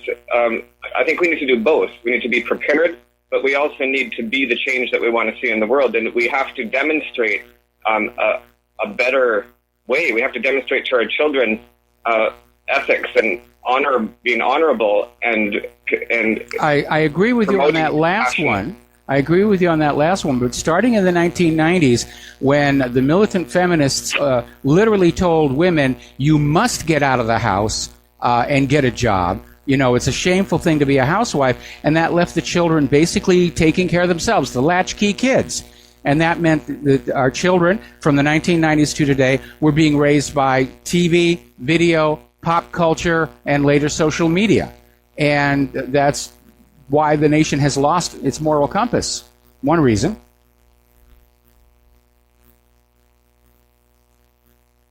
Are you there? Yeah, it's a complex situation. It's a complex situation. Like, what do we do? It's almost like you've helped us wake up to realize our current perilous situation. And the truth of it is that what we're finding is that we really are just in the middle of this massive group insanity. And anyone who questions or doubts that, just go and look at what's going on in any war zone current in the world right now. There are actual slavery in some parts of the world right now. And like there's real slavery in this country. A little bit of real slavery. There's slavery in this country. It's called the 1040 form. Exactly. You want to hear some more random stuff, or let me go? Well, actually, we got to take a break here for a commercial, so we're going to let you go here, and we're going to get a few commercials in. We'll be back with the last segment of today's program after these few words. And aloha, America. Welcome back to our show. Last segment of our program today. We're going to take one more phone call. Ken in Fort Worth. Aloha, Ken. What's on your mind today? Hey, breaking news. Bilderberg bozos are having their party. It's being reported in American Free Press on the front page. In Turin, Italy, 6 to 10 June. Okay. Well, maybe they can What do you think what do they do? They play cards, pinochle, or what? No, they carve up the world amongst themselves. Bilderberg is one of these... You don't think they conspire over there, do you? Yeah, I think that's a good word for it. In fact, I think that's the ideal word for it.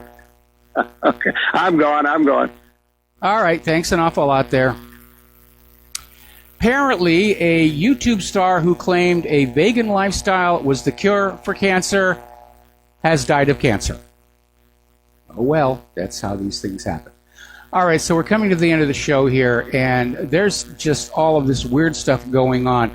Apparently, over at the House Intelligence Committee, the Representative Nunes is out there saying the facts are not bearing out what the Democrats wanted it to be. And that's one of the big problems we have with liberals. They want the world to be as they imagine it, not as it is. And apparently they're hitting the panic button over there over the fact that Nunes is now widening his dossier probe to basically say, what did Obama know about all of this stuff? So apparently somebody got together a petition with 600,000 signatures to Speaker Ryan's office calling for the removal of Nunes from the House Intelligence Committee. Remember, yesterday Howard Dean was out there saying Nunes needed to be in jail. How dare you investigate Democrats? You know, you're only supposed to be investigating Republicans. You don't investigate the Democrats. You don't investigate Obama. You don't investigate Hillary Clinton. What's wrong with you? This is in complete violation of the rules that we just made up. So they're obviously feeling the heat over there. And if I were Speaker Ryan, I would certainly want to be working to verify those are real signatures. Because at this point, the Democrats, first of all, they've got a history of cheating. Actually, both parties do. They're clearly desperate. And I would also like to hope that Nunes is wearing his Kevlar undies because bad things could happen to him from all of this nonsense that's going on over there. Wouldn't be the first time that people have been killed for political reasons. Look at Ron Brown, for example.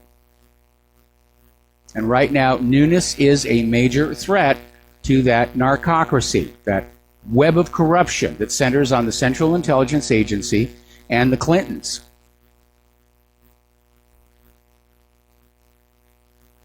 I'm almost ashamed of this country because of its government, because of its war policy. I'm certainly ashamed of the government. I think that's probably more accurate to say. I'm ashamed of this government. It does not speak for me. It does not represent me. Okay, there's the music. Time for me to get on out of here. I got to do the Jim Goddard show up there in Vancouver. Please stay tuned for John Stedmiller. He's got a lot of interesting things to share with you. And we will be back tomorrow here at Republic Broadcasting. So aloha, America.